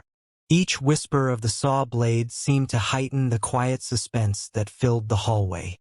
With every piece that fell away, a deeper shadow emerged. Finally, a section of the wall gave way, revealing not another room, but a small, narrow opening, leading into an abyss of darkness. It wasn't a standard doorframe, but rather a hidden panel, cleverly disguised and seamlessly integrated into the wall. It was a secret entrance, waiting patiently for generations. A flashlight beam cut through the gloom, revealing a small, unassuming room, cloaked in a thick layer of dust that had accumulated over what must have been decades. The air was still and cool, carrying the faint scent of old paper and forgotten wood. It was an attic space, perhaps, or a storage room, but unlike any other in the house. There was a single, small window boarded up from the outside, explaining why no one had ever seen it. And within this dusty sanctuary, a single, humble wooden chest sat in the center of the room, as if awaiting discovery. The chest was surprisingly light, its hinges stiff with age. As Arthur carefully lifted the lid, a collective gasp, soft and hushed, escaped the family. Inside, nestled amongst yellowed linens, were not treasures of gold or jewels, but something far more precious. A collection of old letters, tied with faded ribbons, a child's worn wooden toy horse, and a small, leather-bound journal. The journal, Its pages brittle, detailed the life of a young girl named Eleanor, who had lived in the house over 100 years ago. It spoke of her joys, her dreams, and her quiet heartbreak. She had been a delicate child, often ill, and this room, it seemed, had been her refuge, her quiet sanctuary away from the bustling world. She had kept her most treasured possessions here, her deepest thoughts confided to the journal, a silent companion in her solitude. The final entry in the journal was poignant, speaking of hope for recovery, of dreams of exploring the world beyond her window. It was clear she had passed away young, and her family, in their grief, had sealed off her room, perhaps as a way to preserve her memory, or perhaps to simply avoid the pain of seeing it empty. The toy horse, the letters from a loving mother, and the journal filled with a young girl's tender thoughts were all that remained of Eleanor's gentle life. The Elmwood family carefully placed the items back in the chest, deciding to keep the room as it was, a quiet memorial to a life once lived within their walls. They realized then that their home wasn't just a collection of bricks and mortar, but a living repository of time, holding the echoes of those who had come before. What other quiet whispers might an old house keep, waiting for a curious ear to finally listen? Have you ever had a feeling, a subtle whisper in the back of your mind, that something truly unusual was happening right beneath the surface of your everyday life? For the Albright family, living in their cozy home by the gentle Willow Creek, it began with the appearance of a small, intricately carved wooden owl. It wasn't just any owl. It was always the same design, always appearing silently, as if placed by an unseen hand. Who could be leaving these beautiful, enigmatic gifts? And what quiet message were they trying to convey without a single spoken word? The first owl appeared one sunny morning on the porch swing, nestled perfectly among the cushions. It was no bigger than a child's fist, fashioned from a dark, smooth wood, its eyes painted with an astonishingly lifelike glint. 10-year-old Maya, with her keen eye for detail and an imagination as vast as the summer sky, was the first to find it. She brought it inside, her small fingers tracing the delicate etchings of its feathers. Her parents, Sarah and Thomas, admired the craftsmanship, assuming it was a lost toy from a visiting child or perhaps a thoughtful, anonymous gift from a neighbor. They placed it on the mantelpiece, a charming, unexpected addition to their home. Life in Willow Creek was usually a predictable rhythm of school, work, and quiet evenings. So, when a second owl, identical to the first, appeared a few weeks later, perched on the edge of their bird feeder, Thomas felt a prickle of curiosity. He just finished explaining to Maya the difference between a robin and a wren, and there it was, a tiny wooden sentinel overlooking the feathered guests. This time it felt less like a coincidence and more like a deliberate act. But by whom? And why? The pattern continued. An owl appeared on Sarah's bedside table on the morning of her birthday, tucked beside a book she was reading. Another rested on Maya's pillow after she'd won a school art competition. Each appearance was silent, leaving no trace of the person who placed it, and always seemed to coincide with moments of significance or gentle joy for the family. The family's initial amusement slowly morphed into a quiet, communal wonder. They checked their security camera footage, but the owls always seemed to materialize in the brief, unseen moments between recordings or just beyond the camera's watchful eye. It was as if the little wooden creatures simply chose to appear. Sarah, a woman who valued logic and order, found herself increasingly captivated. She started to examine the owls more closely. The wood had a faint, sweet scent, and the carving technique was remarkably consistent, suggesting a single, skilled artisan. The eyes, in particular, always held the same intelligent, almost knowing expression. Thomas, a thoughtful and patient man, began to wonder if this was a subtle, almost folkloric way someone was trying to connect with them, or perhaps even an old, forgotten tradition. He recalled snippets of conversations from his childhood, vague mentions of an elderly relative, long past, who had a peculiar fondness for owls and a talent for woodcarving. One evening, as the autumn leaves rustled outside their window, Maya, cradling one of the owls, said, "It feels like it knows things, doesn't it, Mama?" Sarah nodded, a strange feeling blooming in her chest. She remembered her own grandmother, a quiet woman with sparkling eyes and a gentle smile, who used to tell stories of spirit animals and the silent ways they communicated. Could there be a connection? The mystery finally began to unravel with the seventh owl. This one was found not in their home, but tucked into the branch of an ancient oak tree at the very edge of their property, near the old stone wall that marked the boundary of their land. Under its wing, held fast by a tiny, almost invisible wire, was a small, folded piece of paper. Sarah's hands trembled slightly as she unfolded it. The handwriting was delicate, slightly shaky with age, but unmistakably familiar. To the Albrights, with quiet appreciation for your kind spirit, a friend from afar, always watching, always wishing you well. And beneath it, a single, elegantly drawn owl symbol. The signature wasn't a name, but the symbol, combined with the handwriting, sparked a memory in Thomas. It was the distinct mark of his great-aunt Evelyn, a reclusive but remarkably talented artist who had moved away decades ago after a gentle, almost whimsical disagreement with his grandfather over the best way to grow roses.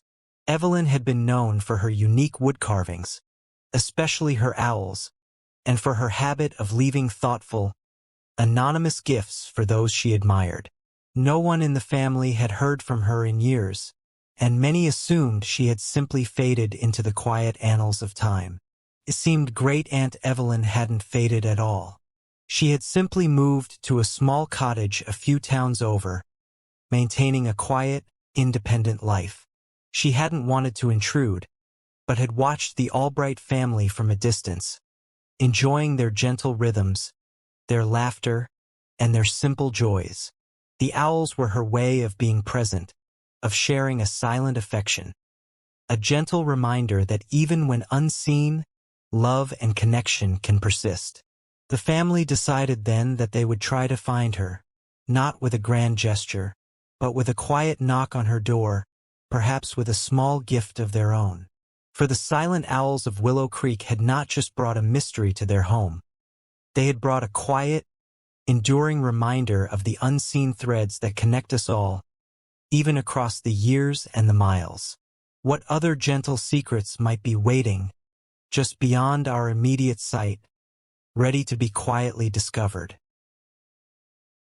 Have you ever looked at a familiar face, a person you've known your whole life, and suddenly wondered if there was an entire world of experiences, unspoken and unseen, hidden just beneath their gentle smile? For young Alara, it was her grandfather, Elias, a man of quiet habits and predictable routines, whose life seemed as clear and uncomplicated as the meticulously organized shed in his backyard. But a dusty, forgotten sketchbook, found nestled in the attic's shadowed corners, was about to reveal a past so vibrant and unexpected, it would forever change how she saw him.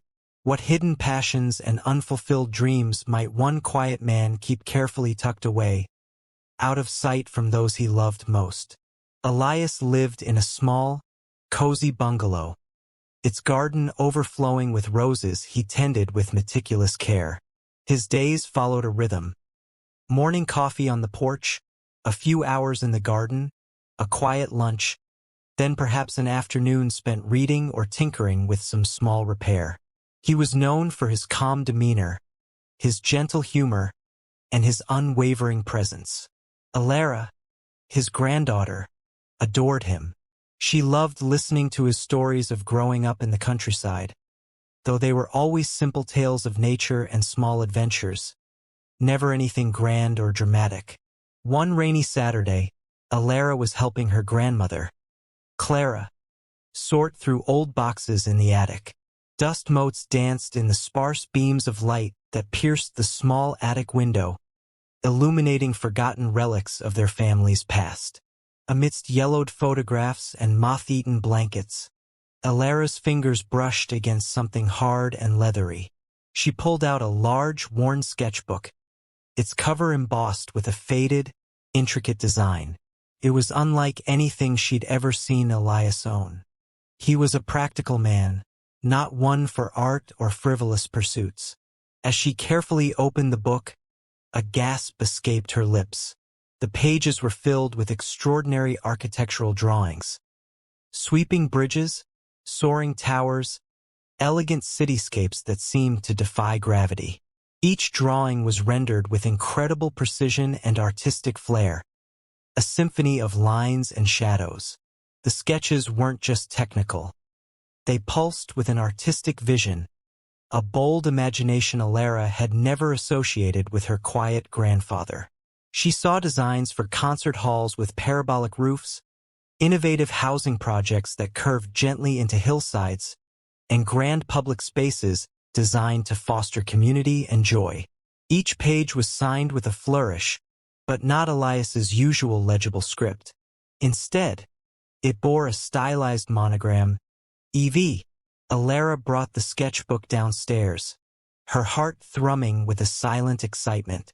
Elias was in his armchair, reading a gardening magazine, the picture of serene contentment.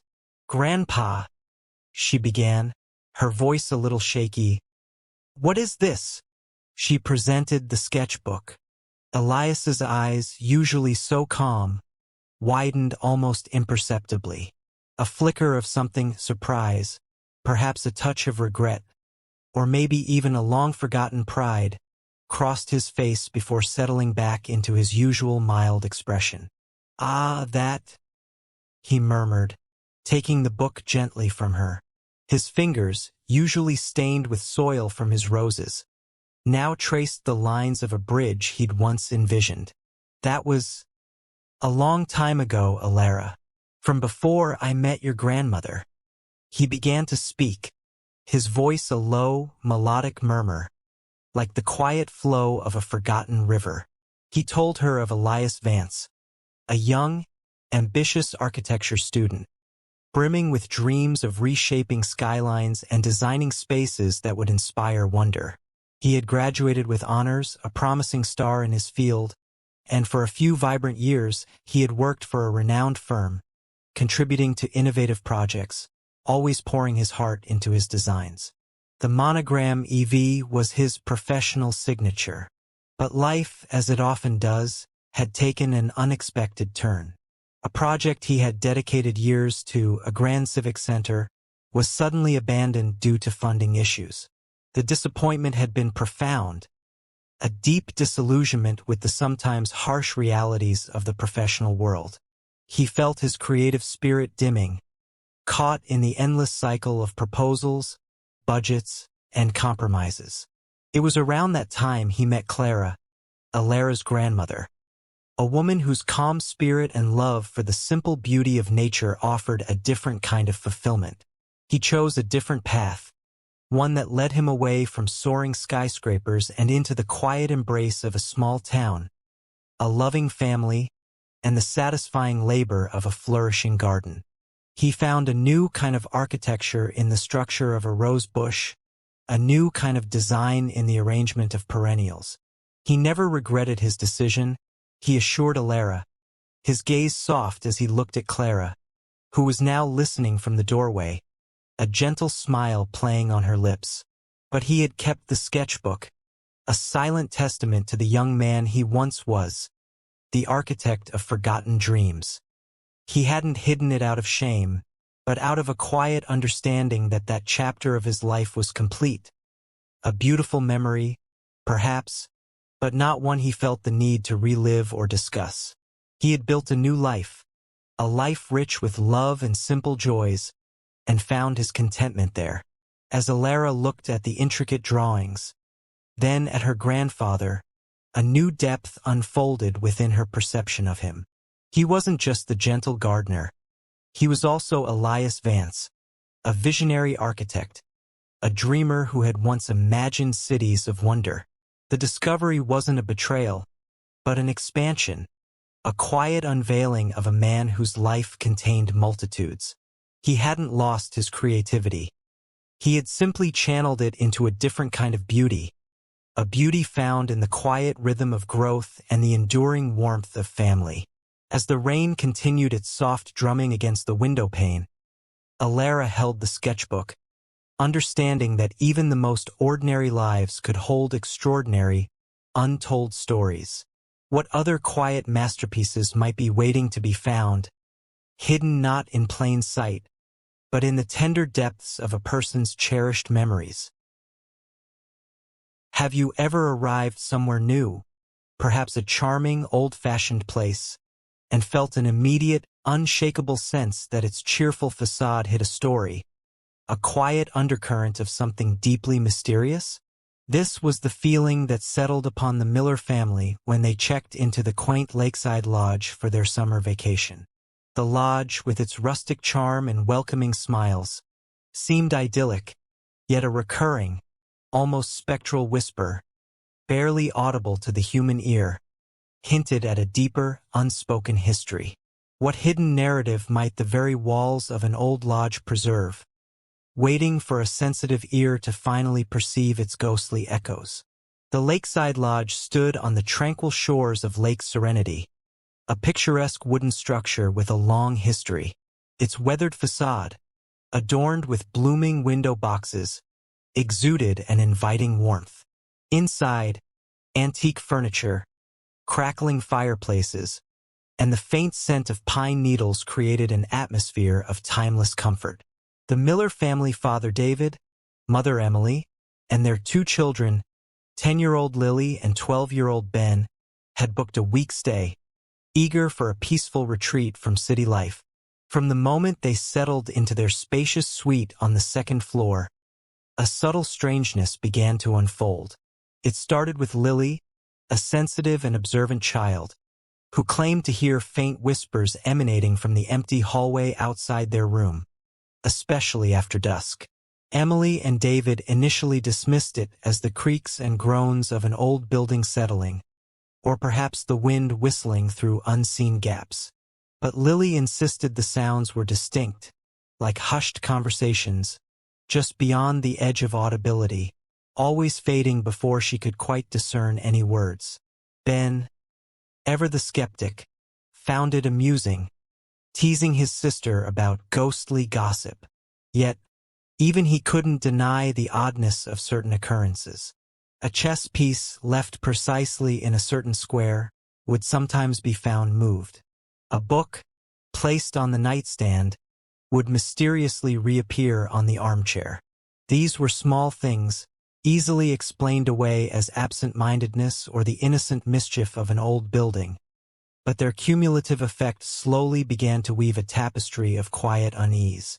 One afternoon, while exploring the lodge's small, dimly lit library, Emily stumbled upon an old, leather-bound guest book from the 1930s. Its pages, fragile with age, held faded signatures and brief, polite comments. As she turned the pages, a particular entry caught her eye. A beautiful, flowing script from a Mrs. Eleanor Vance, who had written, "The lodge holds many secrets, but none as dear as the one I leave behind. May it always be cared for." The name Vance rang a faint bell, but Emily couldn't place it. That evening, as the family gathered for dinner in the lodge's dining room, David struck up a conversation with Martha, the lodge's kindly, elderly owner, who had inherited the establishment from her grandparents. He mentioned the guestbook entry and the name Eleanor Vance. Martha's eyes, usually bright with warmth, clouded with a touch of melancholy. "Ah, Eleanor," she began, her voice soft. "A very long time ago, she was a young woman, a guest here, who disappeared quite suddenly one summer. Never found. A great sadness for the lodge. They say she simply vanished from her room, leaving only a small, hand-carved wooden owl behind. The mention of a wooden owl sent a shiver down Emily's spine. She remembered the story of her own family's discovery of the wooden owls, a completely separate and unrelated mystery from a few years ago. Could there be a connection? Martha continued, her voice a low murmur. Her family were very wealthy, very private. They owned a substantial piece of land nearby, land that now belongs to the lodge. It was always rumored she had a secret, perhaps a hidden love, that led to her disappearance. No one ever knew for sure, but the whispers. They say her spirit still wanders these halls, looking for something she left behind. The Miller family retired to their suite that night, the gentle creaks of the old building now imbued with a new significance.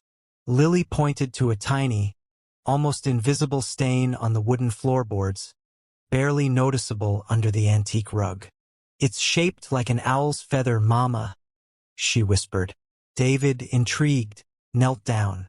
The stain was indeed peculiar, a faint, feather-like impression. As he examined it more closely, he noticed a faint, almost imperceptible scratch in the wood, leading away from the feather-like mark and disappearing under a heavy, ornate dresser that had likely stood in that very spot for decades. With a concerted effort, the family managed to move the heavy dresser. Beneath it, nestled against the wall, was a loose floorboard. David carefully pried it open. Inside the hollow space beneath, wrapped in a piece of faded silk, was a small, beautifully crafted wooden box. It wasn't just any box. It was intricately carved with the same familiar owl motif that had appeared in Emily's past. And within the box, a single yellowed letter, addressed to my dearest Eleanor. The letter, unsigned, spoke of a forbidden love, of plans to run away, to start a new life away from societal expectations. It mentioned a secret meeting place by the lake, near a large willow tree. Eleanor had indeed left a secret behind, not in spirit, but in a carefully concealed message, a testament to a life she yearned for. The whispers weren't ghostly pleas, but echoes of anticipation, of a hidden promise. The wooden owl she left in her room wasn't just a carving. It was a symbol, perhaps a coded message, of her longing for freedom and a new life. The family realized that Eleanor hadn't vanished due to tragedy, but had chosen a different path, a path of quiet rebellion. The lodge hadn't held her trapped, but had served as her discreet departure point. Martha, upon hearing their discovery, shed tears of quiet understanding. The lodge, she realized, hadn't been haunted by a ghost, but by a beautiful untold story of love and defiance. The whispers weren't sorrowful, but imbued with the silent courage of a young woman breaking free. And as the Millers looked out over the calm waters of Lake Serenity, they understood that even in the most serene places, untold stories of quiet strength and hidden dreams could lie just beneath the surface, waiting for a moment to reveal themselves. What other silent narratives might an old place hold, waiting for someone to listen with an open heart? Have you ever met someone whose life seemed to be an open book, transparent and unassuming, only to find that beneath the surface, they harbored a remarkable, almost fantastical secret? For the residents of the sleepy coastal town of Seabrook, Mrs. Gable was just such a person. She was known for her quiet demeanor, her meticulously kept cottage, and her impressive collection of antique teacups. But it wasn't porcelain she truly collected. It was something far more ephemeral, far more precious. A quiet tapestry woven from the untold tales of others. What profound, unspoken stories might one gentle soul quietly gather, holding them safe as if they were fragile, precious glass. Mrs. Eleanor Gable lived in a small, charming cottage perched on the cliffs overlooking the churning gray expanse of the North Sea. Her days were a study in gentle routine, watering her vibrant fuchsias, baking aromatic apple pies that scented the salty air, and, of course, polishing her exquisite collection of antique teacups, each one a delicate masterpiece of ceramic and paint. She was a fixture in Seabrook, a kind, unassuming woman who offered warm smiles and comforting words to anyone she met. Children loved her for her soft voice and the homemade biscuits she often offered, and adults respected her quiet dignity. No one in Seabrook, however, knew of her true, extraordinary passion. Eliza, a young artist who had recently moved to Seabrook for its tranquil beauty, found herself drawn to Mrs. Gable. Eliza was captivated by the elderly woman's serene presence, a quiet wisdom that seemed to emanate from her. She would often sit with Mrs. Gable in her sun-drenched parlor, sipping tea from a delicate cup, listening to the gentle clinking of the porcelain. Mrs. Gable, in turn, seemed to enjoy Eliza's youthful energy and thoughtful questions about art and life. One blustery afternoon, as the wind howled around the cottage, Mrs. Gable shared a story with Eliza about a particular teacup, an unassuming, plain white cup with a tiny chip on its rim. "This one," she began, her voice a low murmur, "belonged to a young seamstress who once dreamed of designing gowns for queens. She never did, but every stitch she made, every delicate bead she sewed, was infused with that dream." Mrs. Gable spoke with such conviction, such intimate detail, that Eliza felt as though she could almost see the seamstress, hear the gentle hum of her needle. It was more than a story. It was a memory, deeply felt. This wasn't an isolated incident. Over time, Eliza noticed that each teacup in Mrs. Gable's vast collection seemed to come with its own unique, deeply personal tale. A cup with faded roses once belonged to a botanist who discovered a rare orchid.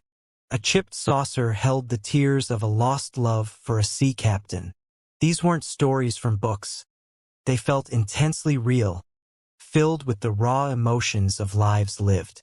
Eliza wondered, how could Mrs. Gable know such intimate details about so many different people? People who seemed to have no connection to her or to Seabrook. It was as if she hadn't just collected the cups, but had absorbed the very essence of their previous owner's experiences. The mystery deepened when Eliza noticed a peculiar habit of Mrs. Gable's.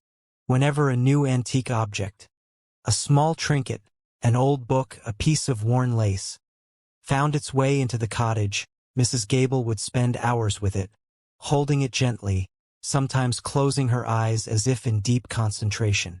Then, within a few days, she would begin to recount a new story, just as vivid and personal as the others, always linked to the object.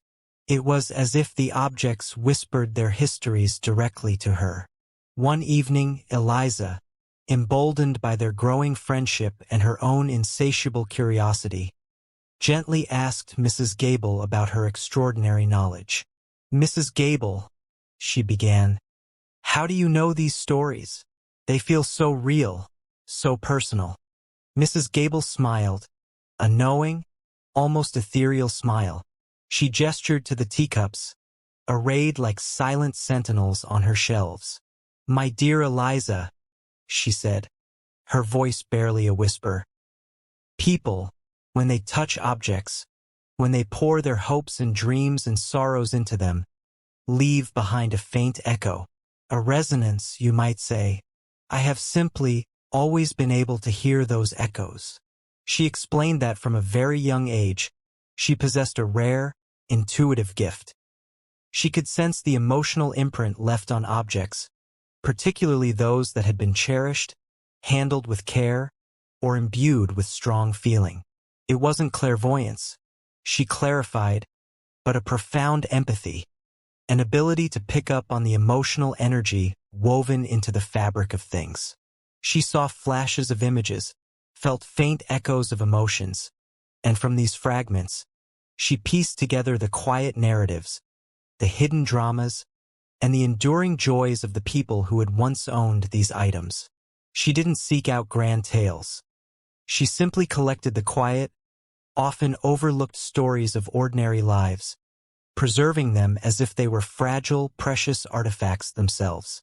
Her teacups, each chosen for the gentle resonance it offered, were her most treasured companions.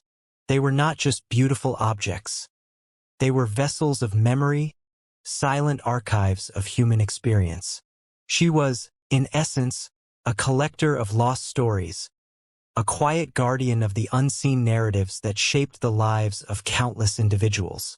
She kept them not to share widely, but to cherish privately, a testament to the richness and complexity of every human journey. Eliza listened, mesmerized, a profound sense of wonder settling over her. She realized that Mrs. Gable's quiet life was, in fact, an extraordinary one, filled with the echoes of 1,000 untold tales. She wasn't just observing life. She was deeply, intrinsically connected to the silent heartbeats of history. As a painter, Eliza had always sought to capture the unseen beauty in the world. Now, she understood that Mrs. Gable, with her unique gift, was doing something similar, painting portraits of souls with the gentle brushstrokes of empathy and memory. The world, Eliza realized, was far richer, far more mysterious than she had ever imagined, filled with a silent symphony of stories waiting to be heard. What other gentle, extraordinary secrets might lie hidden within the everyday, waiting for a sensitive heart to perceive their quiet magic? Have you ever noticed something subtly out of place in your everyday surroundings? A small detail that whispers of an unseen presence, a gentle rearrangement that defies explanation? For the Hawthorne family, who prided themselves on their perfectly manicured suburban garden, these quiet shifts began with a single, perfectly blooming rose in the wrong bed. It wasn't just a misplaced flower. It was a deliberate, almost artistic touch that spoke of an anonymous, benevolent hand at work. Who was this quiet, nocturnal gardener, and what silent message were they tending to with such careful, artful precision? The Hawthorne residence was a picture of suburban bliss, especially their garden. Eleanor Hawthorne, with her meticulous eye and green thumb, maintained a landscape worthy of a magazine spread. Every shrub was precisely trimmed, every flower bed a riot of perfectly arranged color, and the lawn was an emerald carpet. Her husband, Richard, and their 2 children, Mia and Finn, enjoyed the beauty of it, but it was Eleanor's passion, her quiet pride. The first strange occurrence was a single, flawless yellow rose, found blooming vibrantly among a bed of crimson petunias. Eleanor was certain she had never planted a yellow rose there. She had a strict color scheme for that particular bed, and yellow was emphatically not part of it. She attributed it to a stray seed, perhaps carried by a bird, and simply moved the rose to a more appropriate spot in her yellow-themed bed. A minor anomaly easily dismissed, but then other subtle changes began.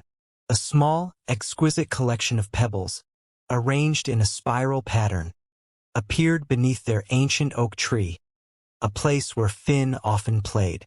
Mia's fairy garden, usually a charming but somewhat chaotic assembly of miniatures, found itself tidied and augmented with tiny, moss-covered stones and delicate, dried wildflowers she'd never seen before.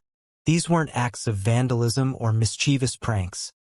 They were acts of quiet, artistic enhancement, always leaving the garden more beautiful, more harmonious than before. Eleanor began to feel a strange blend of admiration and perplexity. Who could be doing this? She considered neighbors, but none of them had a reputation for such nocturnal, anonymous artistry. She and Richard even installed a discreet motion-activated camera, hoping to catch their silent helper. But night after night, the footage showed nothing but the rustling leaves and the gentle sway of branches in the moonlight. Yet, in the morning, a new detail would often appear. A perfectly pruned branch, a weed meticulously removed from a hidden corner, a new, interesting plant subtly introduced. One morning, Eleanor found a small, intricately woven bird's nest tucked into the crook of a low-hanging branch, filled not with eggs, but with tiny, polished river stones, each one a different hue. It was a silent gift, a miniature sculpture of natural beauty. The family, now fully enchanted by their unseen hand, began to leave small, appreciative notes by the birdbath, hoping their anonymous benefactor would see them. They never received a direct response, but the small, thoughtful additions to the garden continued. Richard, a history enthusiast, began researching the property's past. He found old deeds and photographs, tracing the ownership of their house back several generations.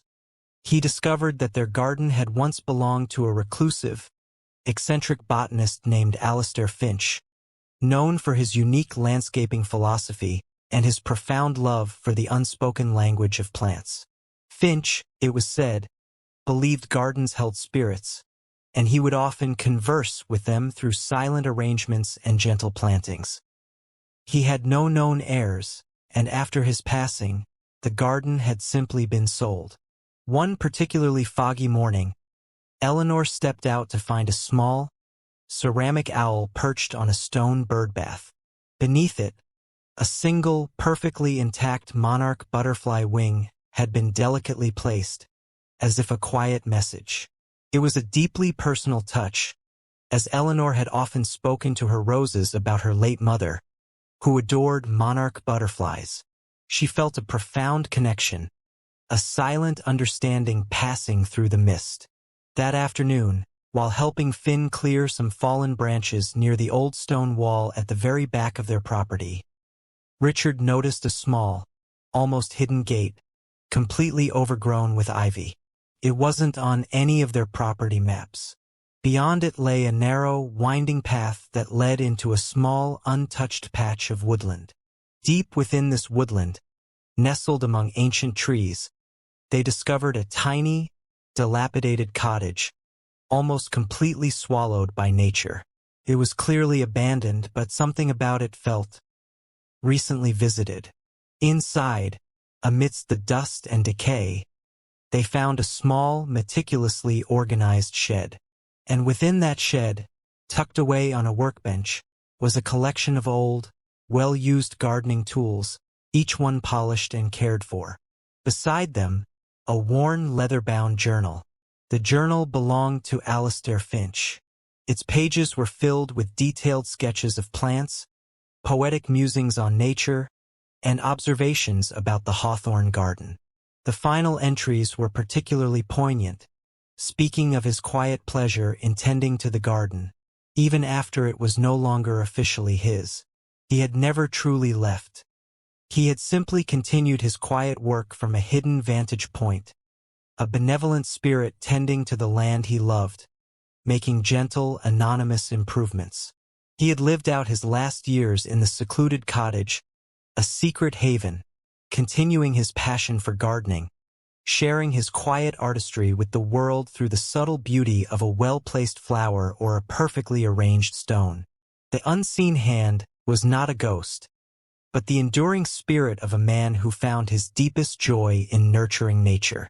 The Hawthorns felt a quiet awe. Their garden was not just a beautiful space. It was a living testament to a hidden devotion, a silent dialogue between generations of gardeners. And as they looked at the familiar landscape, they realized that every perfect bloom, every thoughtful arrangement, was imbued with a deeper story, a quiet legacy of love for the earth. What other quiet, beautiful legacies might lie hidden in the landscapes we walk through every day, waiting for us to appreciate their silent, enduring beauty? Have you ever stumbled upon an old, forgotten item in a dusty corner of your home, something that seems to watch you with an unspoken history, hinting at a life far removed from your own? For the O'Connell family, a sudden downpour forced them into their rarely visited attic, where they unearthed a stunning, intricately painted portrait of a woman they'd never seen before. It wasn't just a painting. It held a gaze so direct, so full of untold stories, that it felt as though she knew them. What quiet narrative could a forgotten portrait preserve? A silent betrayal, perhaps, waiting for someone to finally unravel its painted mystery.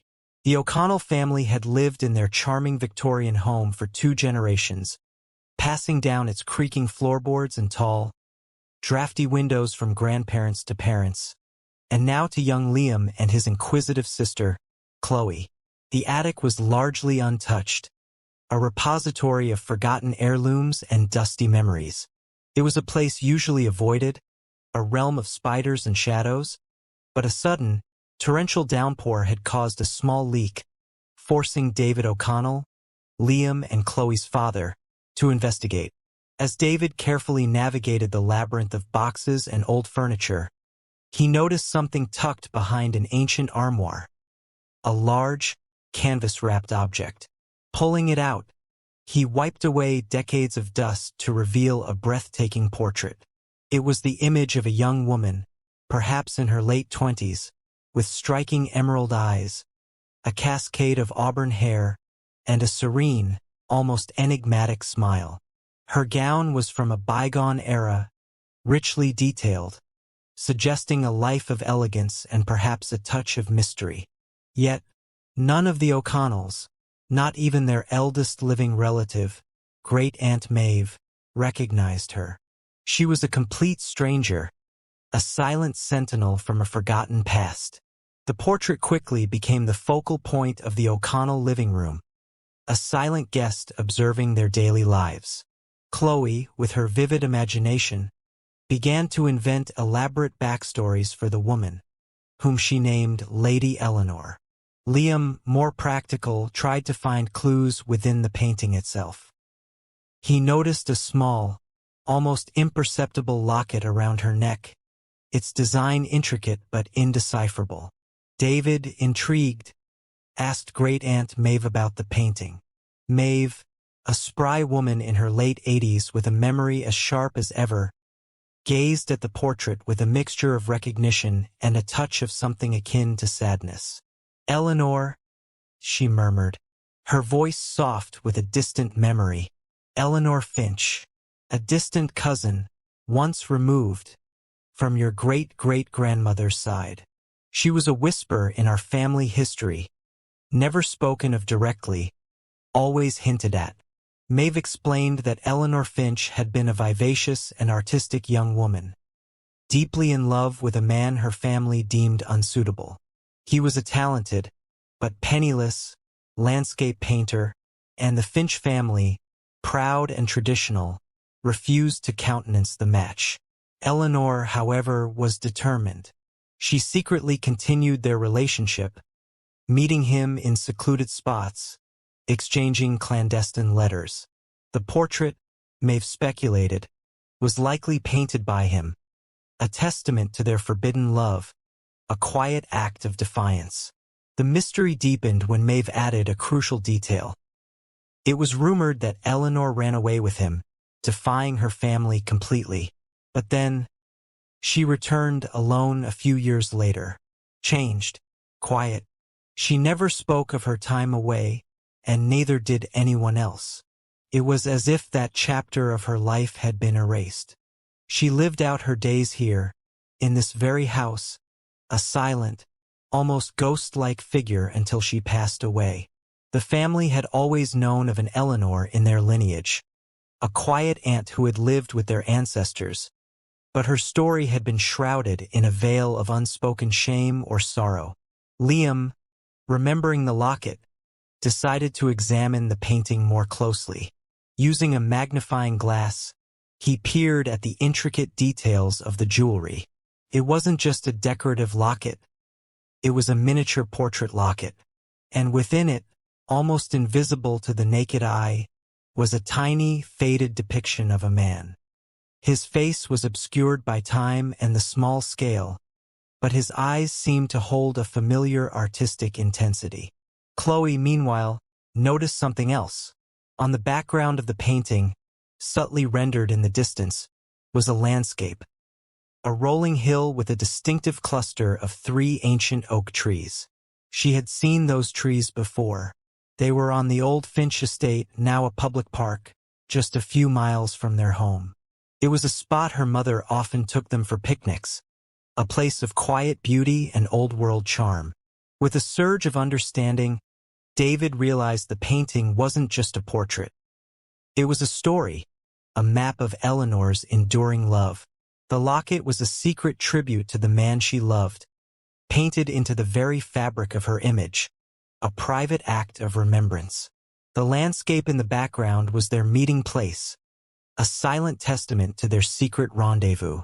The painting had been hidden away, perhaps by Eleanor herself, or by a family trying to suppress a scandalous memory. The narrative began to unravel.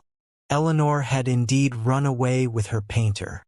They had lived a few years of artistic bliss, albeit in poverty, until he had fallen ill and passed away.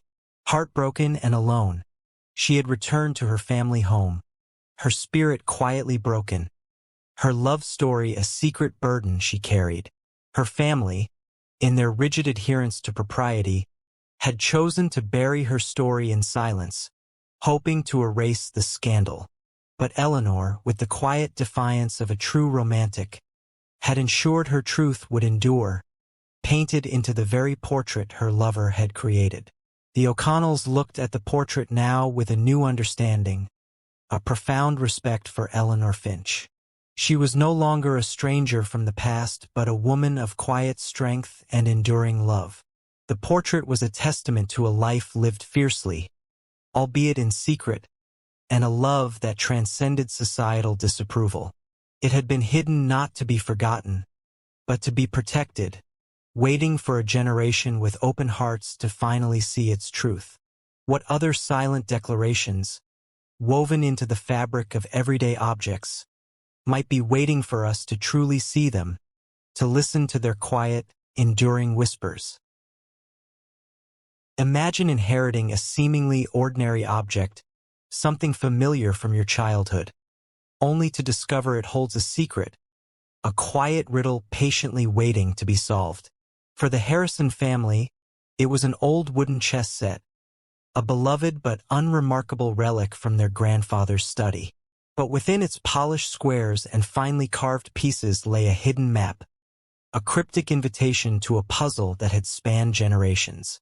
What quiet treasure, or perhaps an even more profound discovery, could such a silent, unassuming map ultimately reveal? The old wooden chess set had always occupied a place of honor in the Harrison household. It sat on a small, ornate table in the den, a testament to their late grandfather Arthur's passion for the game. Its pieces, carved from dark and light wood, were well worn from countless battles of strategy.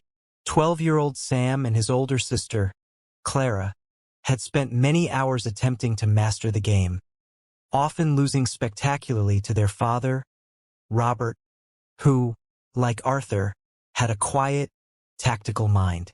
One rainy Saturday, as Sam and Clara were engaged in a particularly fierce game, a rook slipped from Sam's grasp and hit the floor with a gentle thud. To their surprise, it didn't just fall. It split open slightly along an almost invisible seam. Inside, nestled in a tiny hollow, was a minuscule scroll of aged, brittle parchment. Sam carefully extracted it with tweezers. Unfurled, it revealed not words, but a series of cryptic symbols and an incomplete, hand-drawn map. The map depicted a simplified layout of their own property, but with curious markings and an X over a spot that didn't correspond to any known feature. Robert, upon seeing the parchment, recognized grandfather Arthur's distinctive, neat handwriting in the symbols. Arthur had been an engineer by profession, a man who loved puzzles and riddles. This was clearly one of his creations. The family gathered around the chess set, their curiosity piqued. Robert remembered Arthur often remarking, with a twinkle in his eye, that the game holds more than meets the eye. They had always assumed he meant the strategic depth of chess itself. The map showed a series of interconnected lines and symbols, each corresponding to a square on the chessboard. As they carefully placed each piece back into its specific square, They noticed that some pieces felt slightly different, perhaps a touch lighter or heavier than their counterparts. They meticulously examined each piece. To their astonishment, beneath the base of the White King, they found another tiny, rolled parchment.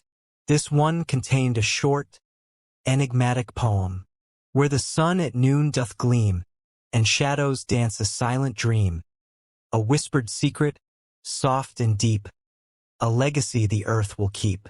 The poem felt like a clue, but to what? The sun at noon suggested a specific time, perhaps for shadows to align. The whispered secret hinted at something hidden, a quiet discovery. The legacy was tantalizing. Over the next few days, the Harrison family embarked on a quiet quest. They spent hours studying the map and the poem, trying to decipher Arthur's puzzle. Sam, with his keen spatial reasoning, realized that the map on the first scroll wasn't just a layout of their property. It had a specific orientation, aligning with true north. The X marked a spot near the ancient willow tree at the edge of their garden, a place their grandfather had always seemed particularly fond of. Clara, remembering her grandfather's love for gardening, looked for any unusual patterns in the garden itself. She remembered him mentioning planting secrets. She carefully examined the area around the willow tree. There was a small, almost perfectly circular patch of unusually vibrant moss, slightly raised, that she had always dismissed as just another natural eccentricity of the old garden. On a sunny afternoon, exactly at noon, the family gathered by the willow tree. The sun, high in the sky, cast the tree's shadow across the garden. The X on the map aligned precisely with the center of the vibrant moss patch. Robert, with a small spade, carefully began to dig. The earth there was soft, almost as if it had been prepared for this moment decades ago. After a few inches, his spade hit something solid. It wasn't a chest of gold or sparkling jewels, but a small, carefully constructed wooden box, weathered but still intact. Inside, nestled on a bed of dried leaves, was another, much larger, leather-bound journal. It was Grandfather Arthur's personal journal, filled not with engineering notes, but with stories, reflections, and dreams. He had been a man of quiet passions, a lover of philosophy and literature, a dreamer who had never quite found the time to pursue his artistic inclinations amidst the demands of his career. The journal contained sketches, poems, philosophical musings, and even the beginnings of a novel he had longed to write. But the most profound discovery lay within the final pages. Arthur had written about his deep regret at not pursuing his creative passions more fully, and his hope that his grandchildren would learn from his experience. He had dedicated his small hidden treasure not to wealth, but to the importance of following one's heart, of nurturing one's quiet, unspoken dreams. He wanted them to understand that true legacy wasn't just about material possessions, but about the pursuit of joy, the cultivation of inner life, and the courage to follow one's own unique path. The chess set, the map, the poem, they weren't just a puzzle.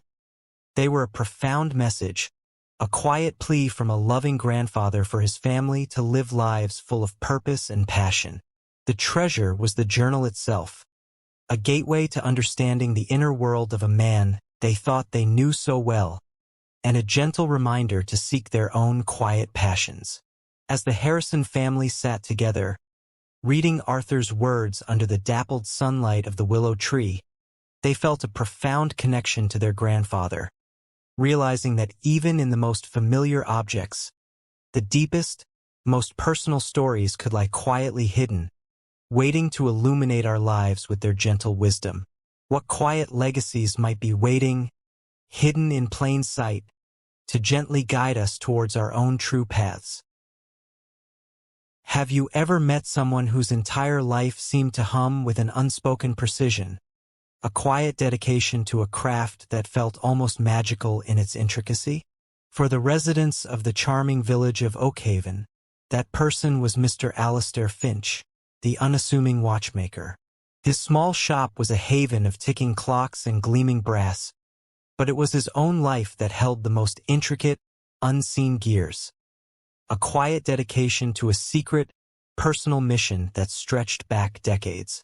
What profound, silent commitment might one quiet man uphold, meticulously maintaining an unseen mechanism that no one else in his world even knew existed. Mr. Alistair Finch was a fixture in Oakhaven, a man as reliable and precise as the tiny cogs and springs he mended daily. His shop, Finch and Time, smelled faintly of oil and old metal, a comforting aroma that blended with the quiet tick-tock-tick of countless timepieces. He was a man of few words, always impeccably dressed in a tweed waistcoat, his spectacles perched on his nose, his hands nimble and steady. People brought him their most cherished watches and clocks, trusting his meticulous skill, but few knew anything of Alistair's life beyond his workbench. Young Clara, a budding journalist on summer break from university, was new to Oakhaven, researching a piece on traditional crafts. She was captivated by Mr. Finch's quiet intensity. She'd spend hours in his shop, observing his delicate work, and occasionally asking him questions about the history of timekeeping. He would answer patiently, his voice a soft rumble, but always deflected any inquiries about his personal life. He was an enigma, a man whose presence was as quiet and constant as the passage of time itself. Clara noticed a peculiar ritual of Mr. Finch's. Every evening, just before closing, he would carefully wind a very old, unadorned pocket watch that he kept locked in a small, velvet-lined box beneath the counter. It wasn't particularly valuable, nor did it seem to hold any special aesthetic charm, yet he handled it with an reverence that transcended mere sentimentality. He would hold it to his ear, listening intently to its soft rhythm, a faint, almost private smile playing on his lips. One particularly warm afternoon, a fierce thunderstorm rattled the windows of Finch and Time, causing a sudden power outage. The digital clocks in the village went dark, but Alistair's shop remained a sanctuary of quiet, rhythmic ticking. As the rain hammered down, and the dim light filtered through the dusty windows, Clara noticed Mr. Finch making a rare misstep. He accidentally dropped a small, wooden panel from the back of an old grandfather clock he was repairing. Behind the panel, Clara glimpsed not just the clock's intricate workings, but a tiny, hidden compartment. Before Mr. Finch could retrieve it, Clara saw what lay inside. Not another watch part, but a small, intricately folded piece of parchment. It was a map, hand-drawn and faded, depicting the quiet, winding lanes of Oakhaven, but with several unusual markings and small, delicate symbols that resembled tiny gears. And at the very bottom, a single elegant script: to be observed, to be remembered, to be protected. Mr. Finch, seeing Clara's accidental discovery, sighed, a long, weary sound, but without anger.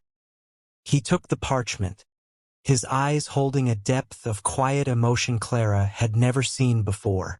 "It seems," he said, his voice softer than usual, "some secrets are meant to be shared, even if only with a chosen few." He revealed his remarkable story. Decades ago, during a time of great upheaval, Oakhaven had been a refuge for a small, clandestine network of individuals who sought to preserve certain invaluable cultural artifacts and documents, protecting them from destruction. Alistair's father, also a watchmaker, had been a key member of this network. The map was a coded guide, using the layout of Oakhaven and symbols inspired by watch mechanisms to mark the locations of these hidden treasures. But they weren't buried gold. They were books, letters, artworks, and historical records, fragile pieces of human history. When his father passed away unexpectedly, young Alistair inherited not just the watch shop, but also this silent, profound mission. He was given the final clue, the specific rhythm of the old pocket watch he wound every night. Its unique beat was the final key, a sort of temporal password, to decode the full map and reveal the precise hiding spots. He had spent his entire life quietly and meticulously, like a guardian of time itself, visiting each hidden cache, ensuring the artifacts were safe, properly maintained, and occasionally moving them to new, more secure locations as the village changed. He was the invisible gear, the silent hand, preserving a heritage no one knew was at risk.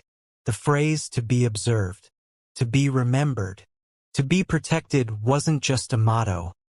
It was his life's quiet creed. The legacy the earth will keep in his ancestral journal referred not to gold, but to the enduring legacy of human knowledge and art. He wasn't just repairing watches. He was a custodian of history, a silent guardian against the erosion of time and memory. Clara listened, awestruck. The gentle tick of the clocks in the shop now seemed to resonate with a deeper purpose, a quiet hum of preservation. Mr. Finch, the unassuming watchmaker, was in fact the architect of a silent historical mission, his life interwoven with the very fabric of Oakhaven's hidden past. He was not just mending mechanisms. He was carefully tending to the invisible gears of human memory, ensuring that valuable stories would not be lost to the silent onward march of time.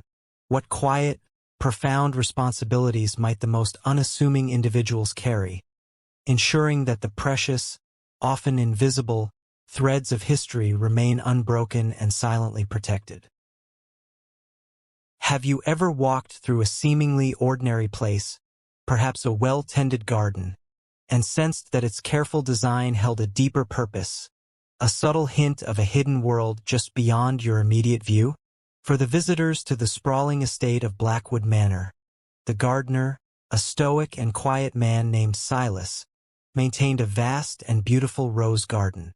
But within its perfectly sculpted hedges and fragrant pathways lay a secret, a quiet architectural enigma he had painstakingly created over decades. What profound, unspoken reason could compel a solitary gardener to construct a subtle, living labyrinth within the very heart of his meticulously tended domain? Blackwood Manor was an old estate, known throughout the region for its magnificent rose gardens, a horticultural masterpiece that stretched across acres of rolling hills. The gardens were the life's work of Silas, a man whose hands bore the marks of years spent coaxing beauty from the earth. He was a man of quiet rhythms, moving through the garden with an almost meditative grace, his only companions the rustling leaves and the buzzing of bees. Visitors admired his work, but few ever spoke to him, intimidated perhaps by his reserved nature and the almost solemn intensity of his gaze. Young Maya, a frequent visitor to the manor with her grandmother, found herself drawn to Silas. She would watch him from a distance, fascinated by the quiet dedication he poured into his work. She noticed small, unusual details in the garden's design. Certain paths that seemed to lead nowhere, hedges that curved in unexpected ways, a small, circular clearing hidden behind a particularly dense thicket of climbing roses. It was too precise, too deliberate to be mere chance. It felt almost like a puzzle, quietly waiting to be solved. One crisp autumn afternoon, Maya was exploring a rarely visited section of the garden, a quiet expanse near the old stone wall that bordered the estate. She found herself at the edge of a particularly tall, dense hedge, one she had always assumed was merely a boundary. But as she peered closer, she noticed a faint, almost invisible gap, cleverly disguised by climbing ivy.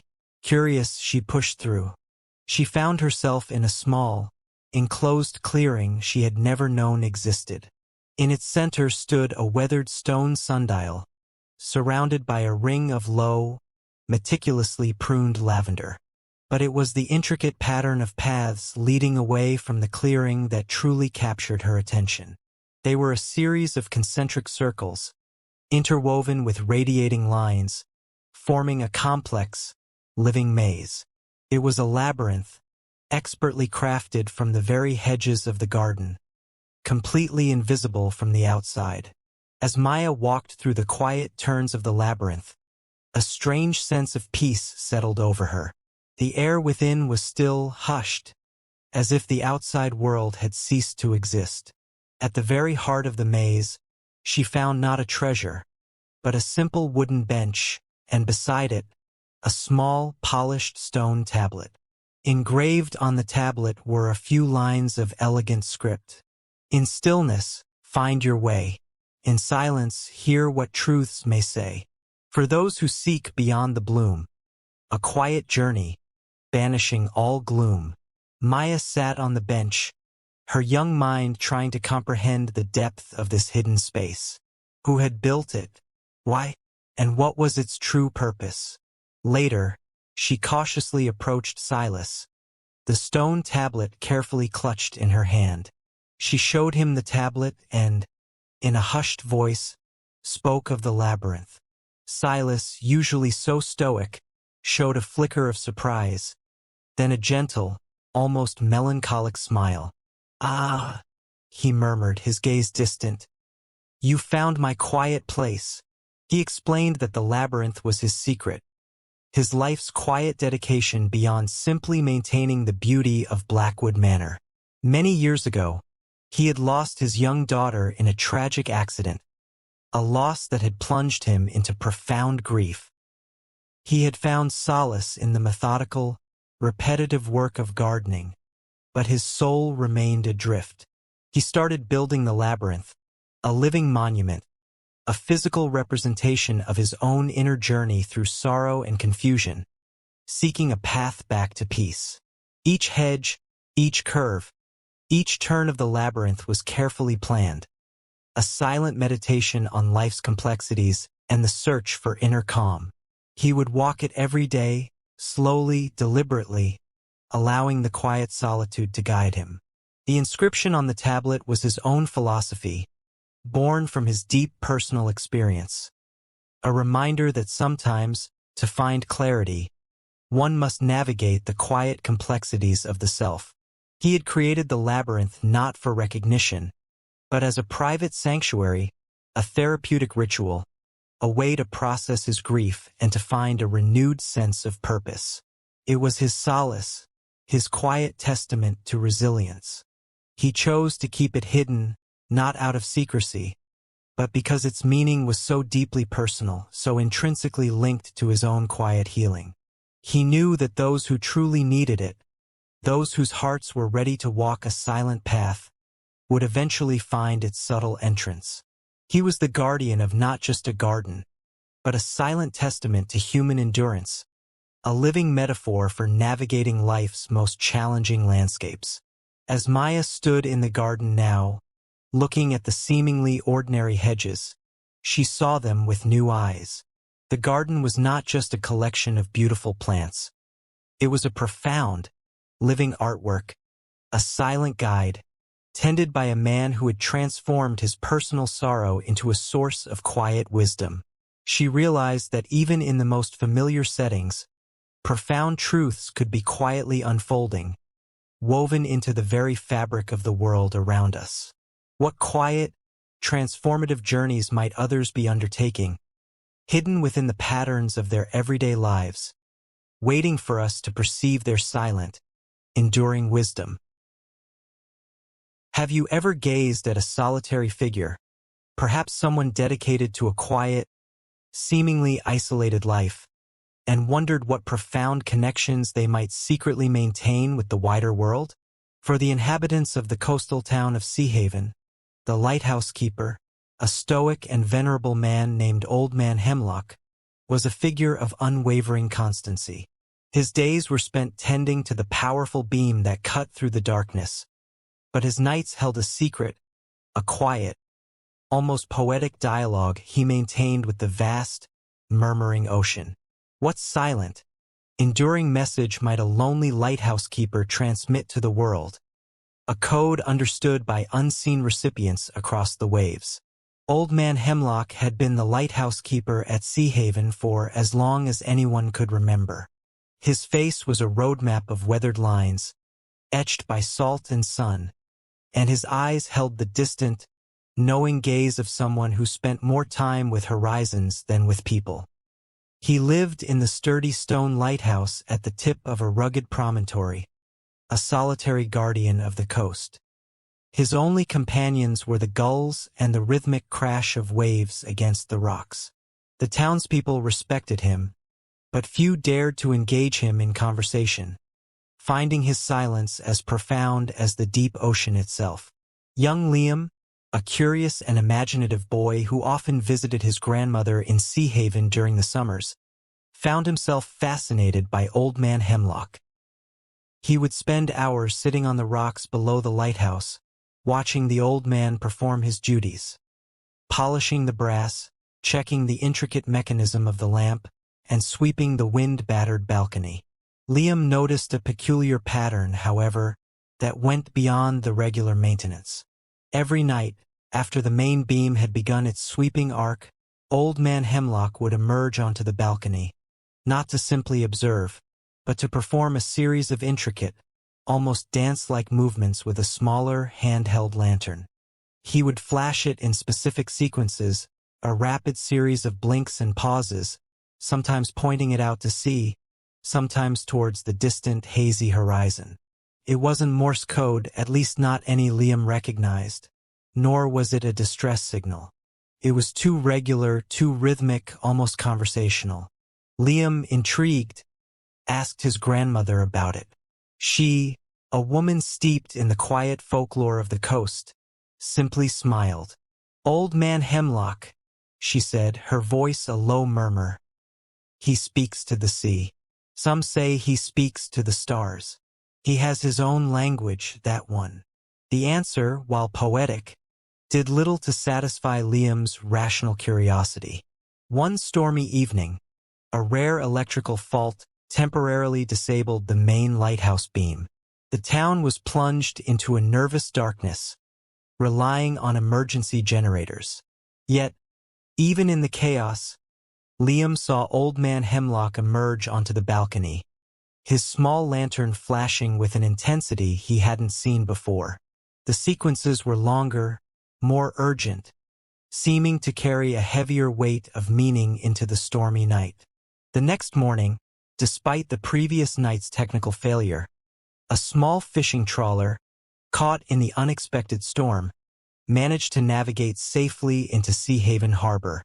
Its captain, a grizzled old sailor named Captain Jones, spoke of a miracle. "Just when we thought we were lost," he recounted to the relieved townsfolk, "a light appeared, small but clear. It wasn't the main beam, but it let us in. A series of flashes, a pattern I've only seen once before, long ago, in another port.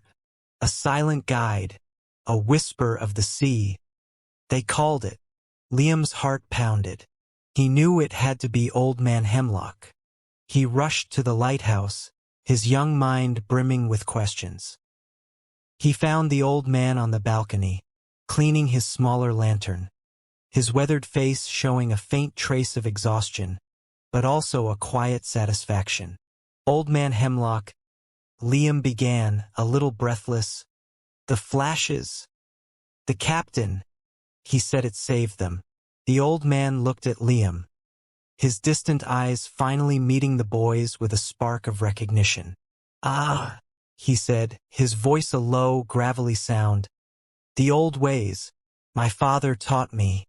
His father taught him." He explained that the unspoken language was an ancient form of maritime signaling, a subtle, almost intuitive code used by lighthouse keepers and certain seasoned sailors for generations. It wasn't a universal code like Morse, but a personal, almost familial one, passed down through a select few who understood its nuances. It was used in times of extreme need, when the main light failed, or when a message needed to be sent without alerting official channels. The code wasn't about words, but about rhythm, pauses, and the subtle angle of the light, conveying basic but crucial information. "Danger here. safe passage there. Follow me. It was a quiet, almost spiritual pact between those who watched over the sea and those who traversed it. He had inherited the knowledge from his father, who had inherited it from his, a silent lineage of guardians, communicating across the vastness in a language only they understood. He kept it secret not out of malice, but out of a deep respect for its sacred purpose. It was a tool of last resort, a quiet promise of guidance in the darkest hours, meant only for those with the knowledge and the need to interpret its gentle rhythm. He was not just maintaining a light. He was maintaining a centuries-old tradition, a lifeline woven from beams and shadows. Liam looked at Old Man Hemlock with profound reverence. The stoic, solitary figure was not merely a keeper of a lamp, but a keeper of an ancient language, a silent protector. His life, seemingly isolated, was in fact deeply interconnected with the lives of those on the sea, a profound, unseen web of care and quiet vigilance. And as Liam watched the light begin its steady sweep that evening, he understood that the ocean held not just visible waves, but also invisible currents of communication, guided by the silent, enduring wisdom of those who truly understood its depths. What quiet, profound traditions might be upheld in the most unexpected corners of the world, silently safeguarding those who navigate its vast, often unseen, challenges? Have you ever encountered a work of art, perhaps a portrait, that seems to hold a profound, unfinished story within its brushstrokes, hinting at a life abruptly halted or a truth deliberately concealed? For the patrons of the late, renowned portrait artist, Elias Vance, one particular canvas, found tucked away in his dusty studio, presented just such a mystery. It was a stunning, yet strangely incomplete, portrait of a young woman, her eyes filled with an unspoken plea, her likeness almost eerily familiar. What quiet secret might an unfinished portrait safeguard? A silent accusation, perhaps, waiting for its truth to finally be revealed. Elias Vance was a name synonymous with artistic brilliance in his time, a portrait artist whose uncanny ability to capture the soul of his subjects earned him widespread acclaim. His studio, a sun-drenched space filled with the scent of turpentine and linseed oil, was a hub of creativity. Yet, after his sudden and unexpected passing, his family discovered one canvas that stood apart from all the others.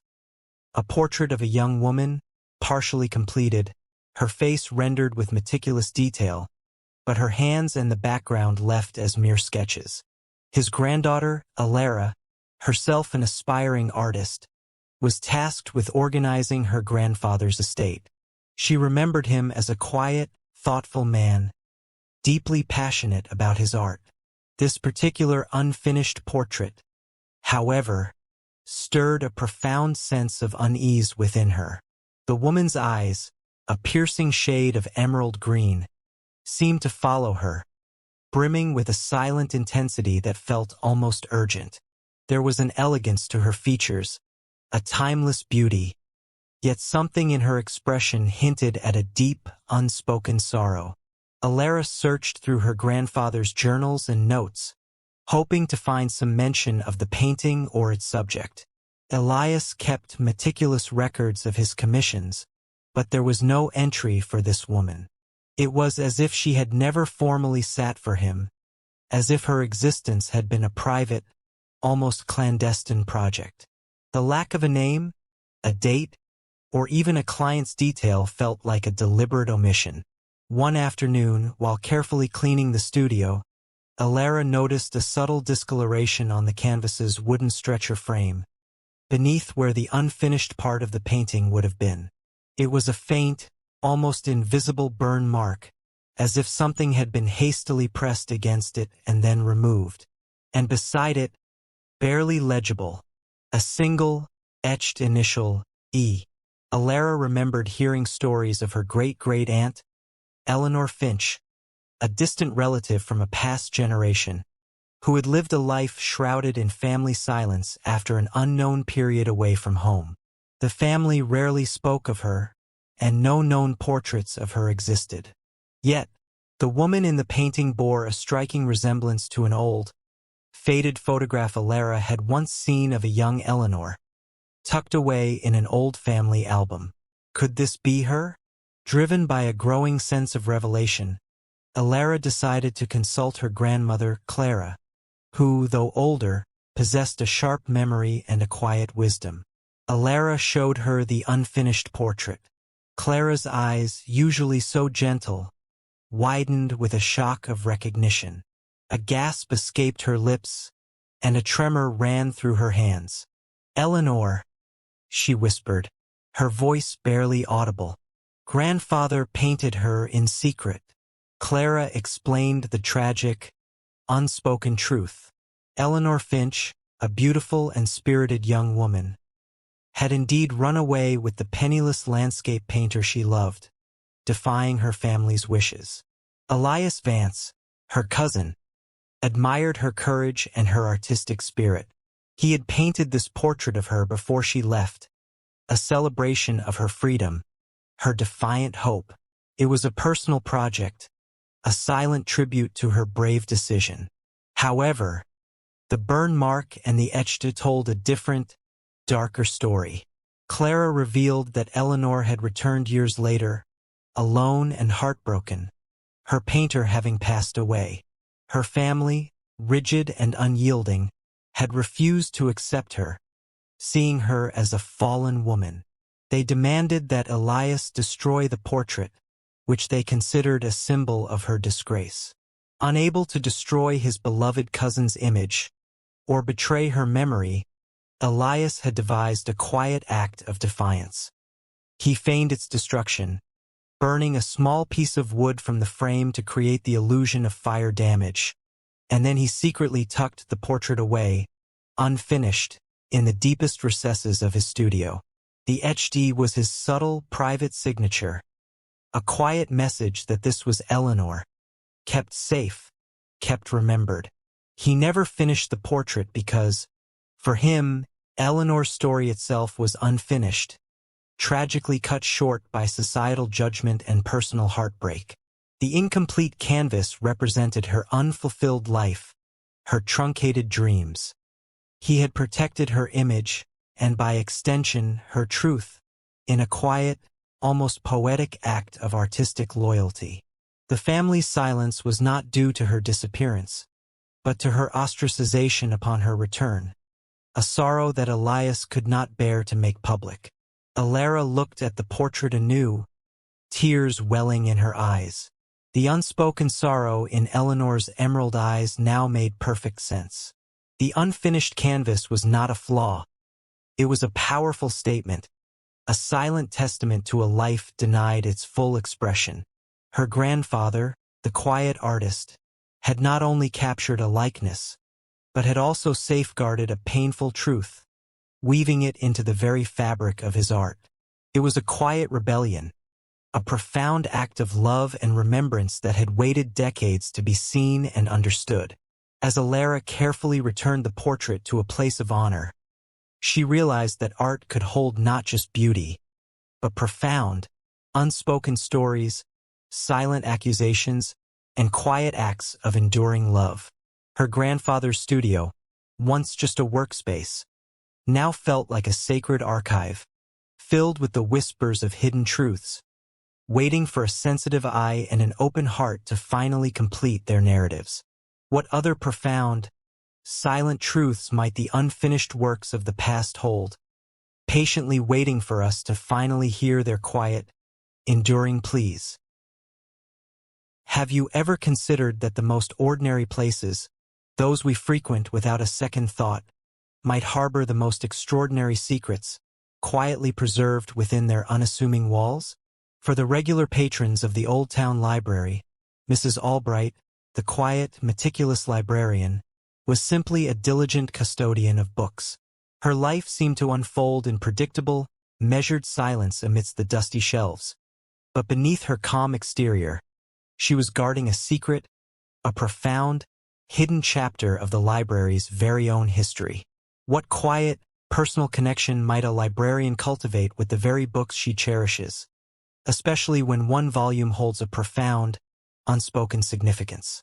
Mrs. Eleanor Albright was the heart and soul of the Oakhaven Public Library. Her silver hair was always neatly coiled, her spectacles perched on her nose, and her movements were as hushed and deliberate as the turning of a page. She knew every book in the library, not just by title, but by its scent, its weight, and the subtle narratives it told even before being opened. To the townspeople, she was a beloved, if somewhat enigmatic figure, a quiet guardian of knowledge. She lived alone in a small cottage, her life seemingly as orderly and predictable as the Dewey Decimal System. Young Ben, a shy but avid reader, spent most of his summer afternoons nestled among the library's stacks. He found Mrs. Albright to be surprisingly approachable, despite her quiet demeanor. She would recommend books tailored perfectly to his nascent interests, often with a knowing, gentle smile. Ben noticed a peculiar ritual of Mrs. Albright's. Every day, precisely at 3 p.m., she would retrieve a particular, unassuming brown-bound book from a locked glass cabinet in the local history section. She would take it to her desk, open it carefully, and gaze at its pages for a few moments, her expression soft, almost wistful, before returning it to its locked sanctuary. The book itself was unremarkable in appearance. A plain, slightly worn volume with no title or author visible on its spine. Ben's curiosity eventually got the better of him. He asked Mrs. Albright about the mysterious book. She smiled, a rare, expansive smile that softened her entire face. "Ah," she murmured. "That is a very special book, Ben. It holds a story not many know." She didn't elaborate, simply patting the book gently before returning it. Ben, with a child's quiet determination, began to observe the book more closely when it was on her desk. He noticed it wasn't a printed book, but a meticulously hand-bound volume. Its pages were filled not with printed text, but with exquisite, hand-drawn illustrations and elegant, flowing script. It appeared to be a journal, but one unlike any he had ever seen. One day, while helping Mrs. Albright reshelve some old periodicals, Ben accidentally knocked over a small, ornate inkwell on her desk. As he quickly tried to clean up the spill, he noticed a faint, almost invisible inscription on the underside of the book's cover, which had been slightly lifted by the commotion. It read, "For Eleanor, from Alastair. May our quiet stories always be bound together." The names, particularly Alastair, felt familiar, stirring a distant memory of family whispers. Mrs. Albright, seeing his discovery, sighed, a long, quiet sound, and then beckoned him closer. "It seems, Ben," she began, her voice a soft, melodic whisper, "that some stories simply wish to be read." She then revealed the profound secret of the book and her life. The book was a compendium of quiet stories, a collection of local folklore, forgotten tales, and personal anecdotes from the people of Oakhaven, meticulously collected and beautifully illustrated by her late husband, Alastair Finch. Alastair, a brilliant but unassuming local artist, had spent years interviewing the town's elders, preserving their oral histories, their quiet confessions, their small mysteries, and their profound wisdom. Each page was a tribute to the unseen narratives that weave through a community. The book was a wedding gift to Eleanor, a symbol of their shared love for stories and the quiet lives they chronicled. Alastair had planned to publish it, to share these rich, local histories with the world. But he had passed away unexpectedly years ago, before he could realize his dream. Grief-stricken, Eleanor had taken on his silent mission. She chose not to publish it herself, feeling that its essence was too personal, too tender, for the commercial world.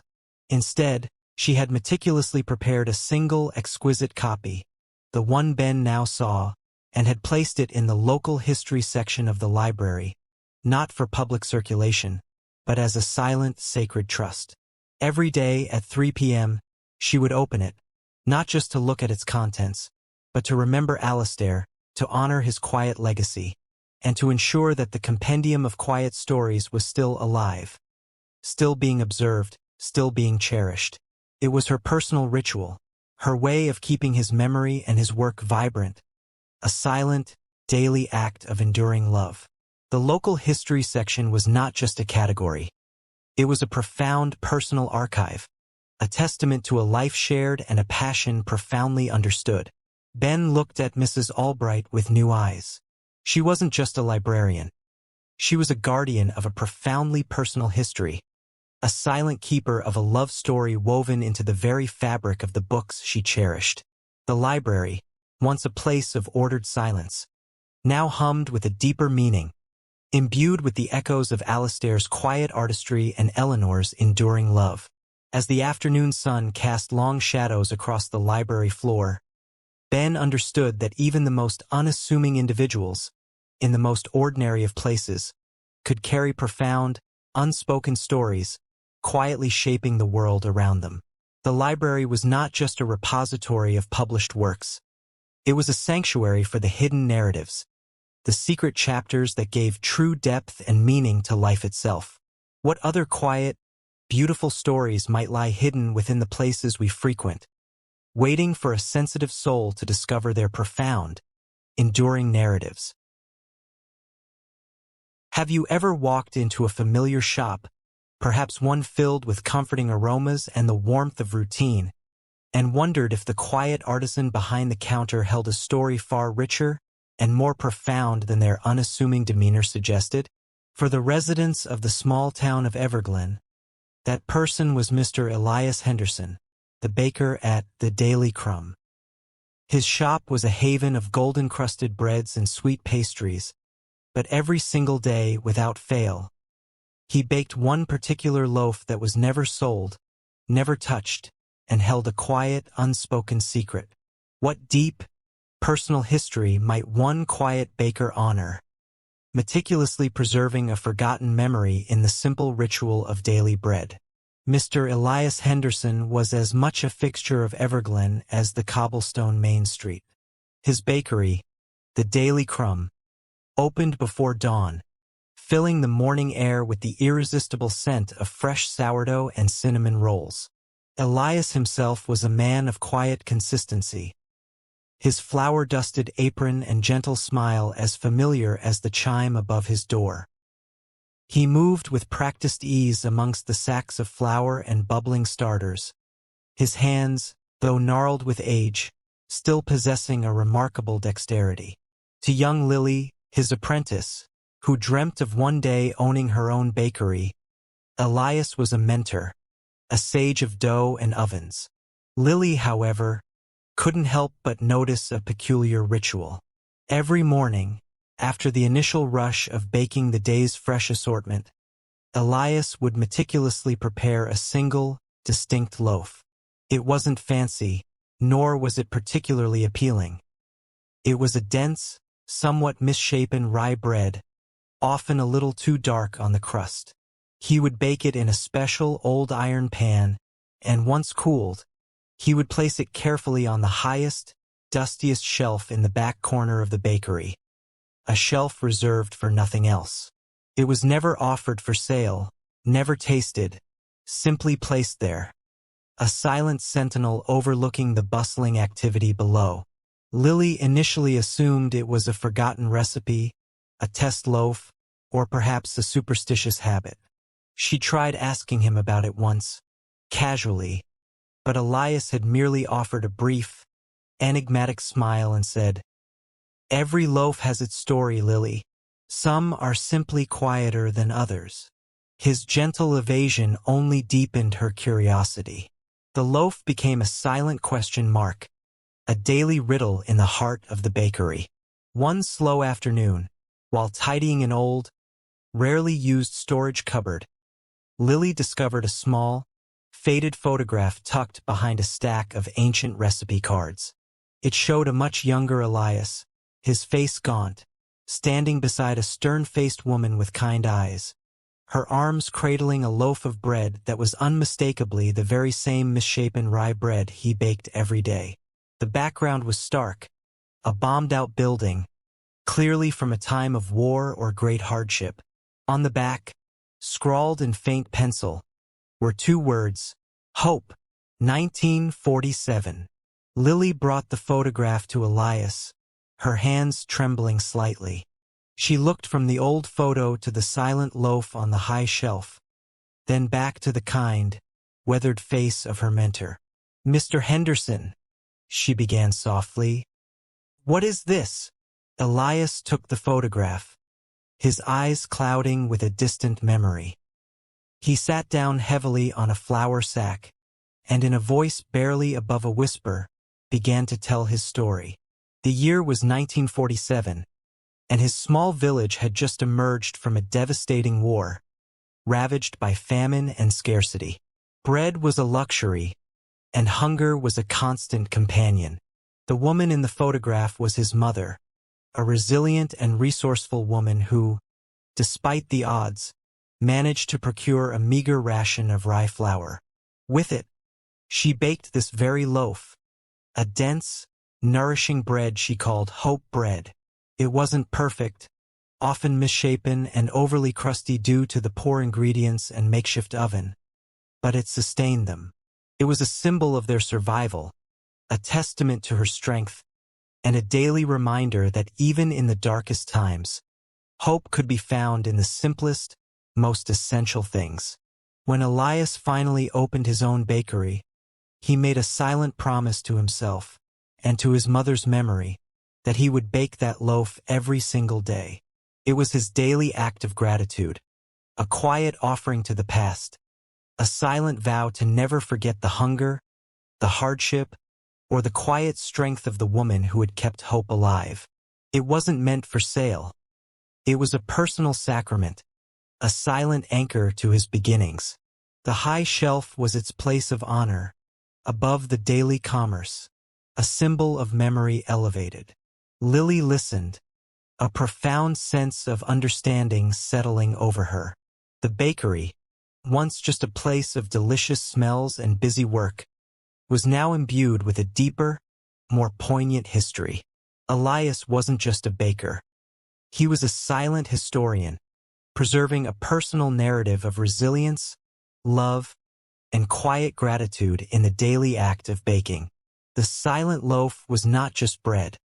It was a monument, a living testament to a mother's love and a son's enduring remembrance. As the late afternoon sun streamed through the bakery window, illuminating the dust motes dancing around the humble loaf on the high shelf, Lily realized that the most profound stories weren't always shouted from the rooftops.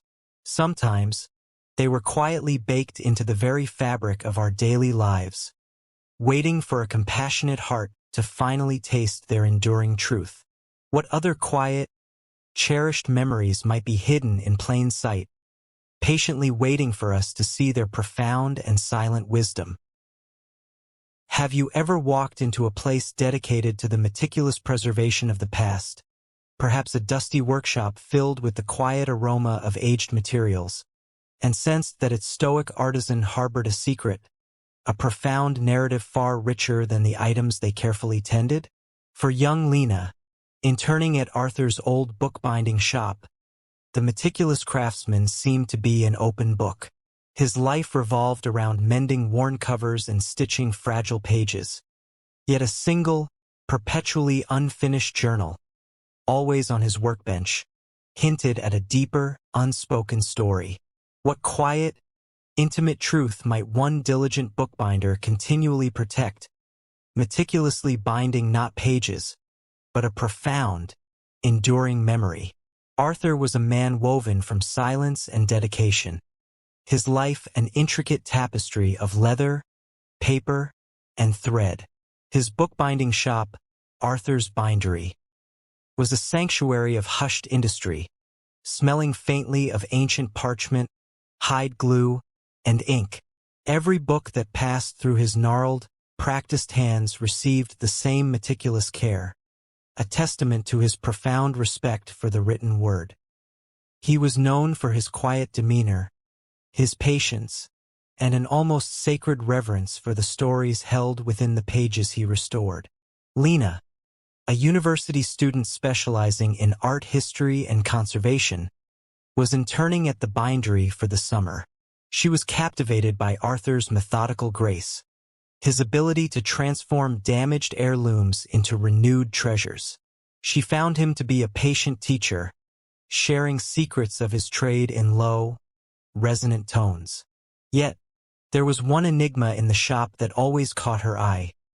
A plain, leather-bound journal that sat perpetually on a corner of Arthur's workbench. It was well-worn, almost smooth from countless touches, but unlike any other book, it seemed to be in a constant state of being bound. Arthur would often sit with it, not actively working on it, but running his fingers over its cover, sometimes opening it to gaze at a particular page before closing it with a gentle sigh. Lena noticed that the journal never seemed to leave the shop. It wasn't a client's book, nor was it part of the shop's personal collection of rare texts. It had no title, no discernible author, and its pages, from what little she glimpsed, seemed to be a mix of neat script and delicate, almost ethereal sketches. She once tried to ask Arthur about it, but he merely smiled, a distant, wistful look in his eyes. "That," he said, his voice softer than usual, "is a book that is always in progress, Lena, always being made new."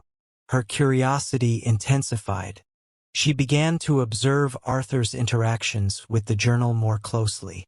He would sometimes carefully remove a section of its binding, gently replace a worn page with fresh, blank parchment, or reinforce a fragile seam, only to rebind it with the same, slightly distressed leather.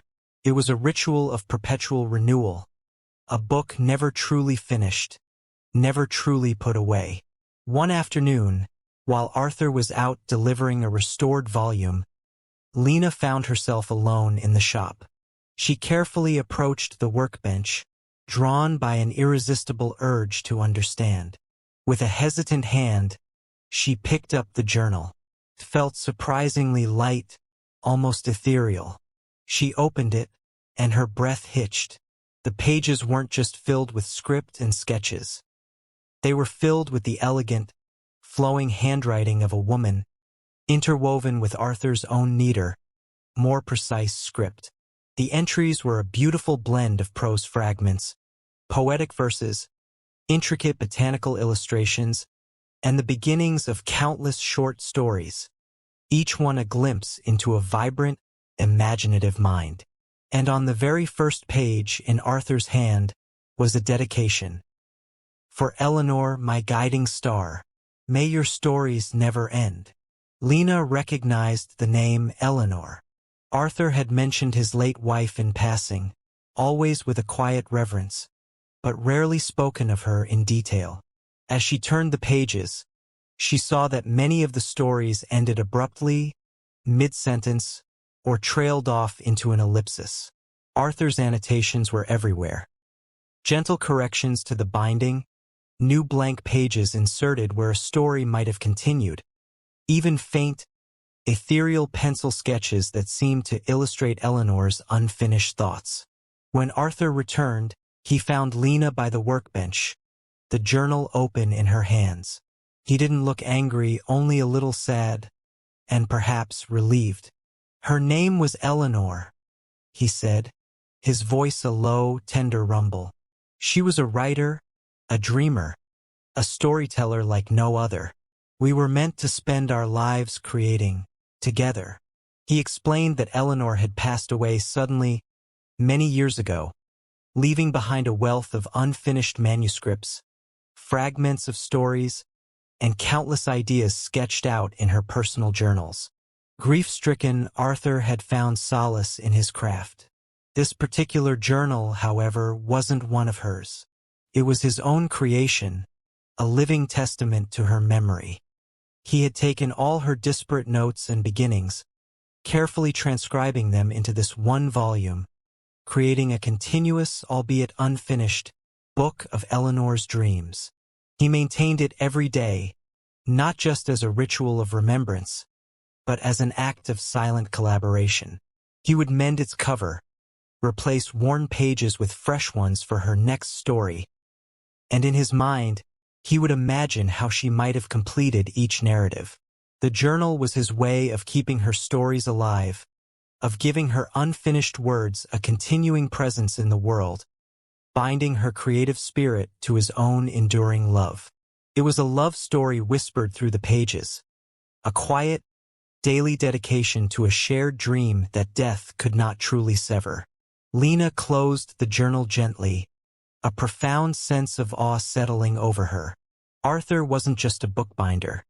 He was a guardian of a creative legacy, a silent co-author, meticulously preserving not just paper and thread, but the very essence of a love that transcended time. His shop, once a place of quiet industry, now felt like a living archive, filled with the echoes of Eleanor's vibrant imagination, tended by a man whose heart remained perpetually bound to hers. And as Lena looked at the world, she realized that even in the most ordinary of tasks, the most profound, unspoken stories could be unfolding, quietly binding together the past, the present, and the enduring power of love. What other quiet, beautiful acts of devotion might be woven into the fabric of our everyday lives, patiently waiting for us to see their profound and silent wisdom? Have you ever visited a quiet museum, perhaps one filled with the hushed echoes of forgotten eras, and wondered if the solemn artifacts held even deeper, untold narratives beyond their display labels? For the visitors of the Oakhaven Historical Museum, Mr. Arthur Vance, the meticulous curator, was a silent sentinel amidst the relics. His life was a testament to the past, spent carefully preserving fading documents and polishing ancient tools. Yet a single, unassuming wooden box in a dimly lit corner held a profound, unspoken secret, a quiet archive of suppressed truth he meticulously maintained. What profound, personal commitment might one quiet curator uphold, diligently protecting a forgotten history in the silent ritual of daily dusting? Mr. Arthur Vance was as much a part of the Oakhaven Historical Museum as its ancient stone walls. His presence was one of quiet diligence, his tweed jacket and spectacles as timeless as the artifacts he guarded. His days were a precise rhythm of cataloging, cleaning, and arranging, ensuring that every piece of Oakhaven's past was presented with utmost care. He moved through the exhibits like a ghost, his soft footsteps barely disturbing the dust motes dancing in the shafts of sunlight. Visitors respected his profound knowledge, but few ever engaged him beyond a polite nod, finding his quiet reverence for history almost daunting. Young Isabella, a university student interning at the museum for the summer, was fascinated by Mr. Vance. She admired his dedication, his almost mystical connection to the past. She noticed, however, a peculiar ritual he performed every day at precisely the same time. In a rarely visited alcove dedicated to early settler life, there sat a plain, unassuming wooden box. It had no special markings, no prominent display card, simply storage box, circa 1850.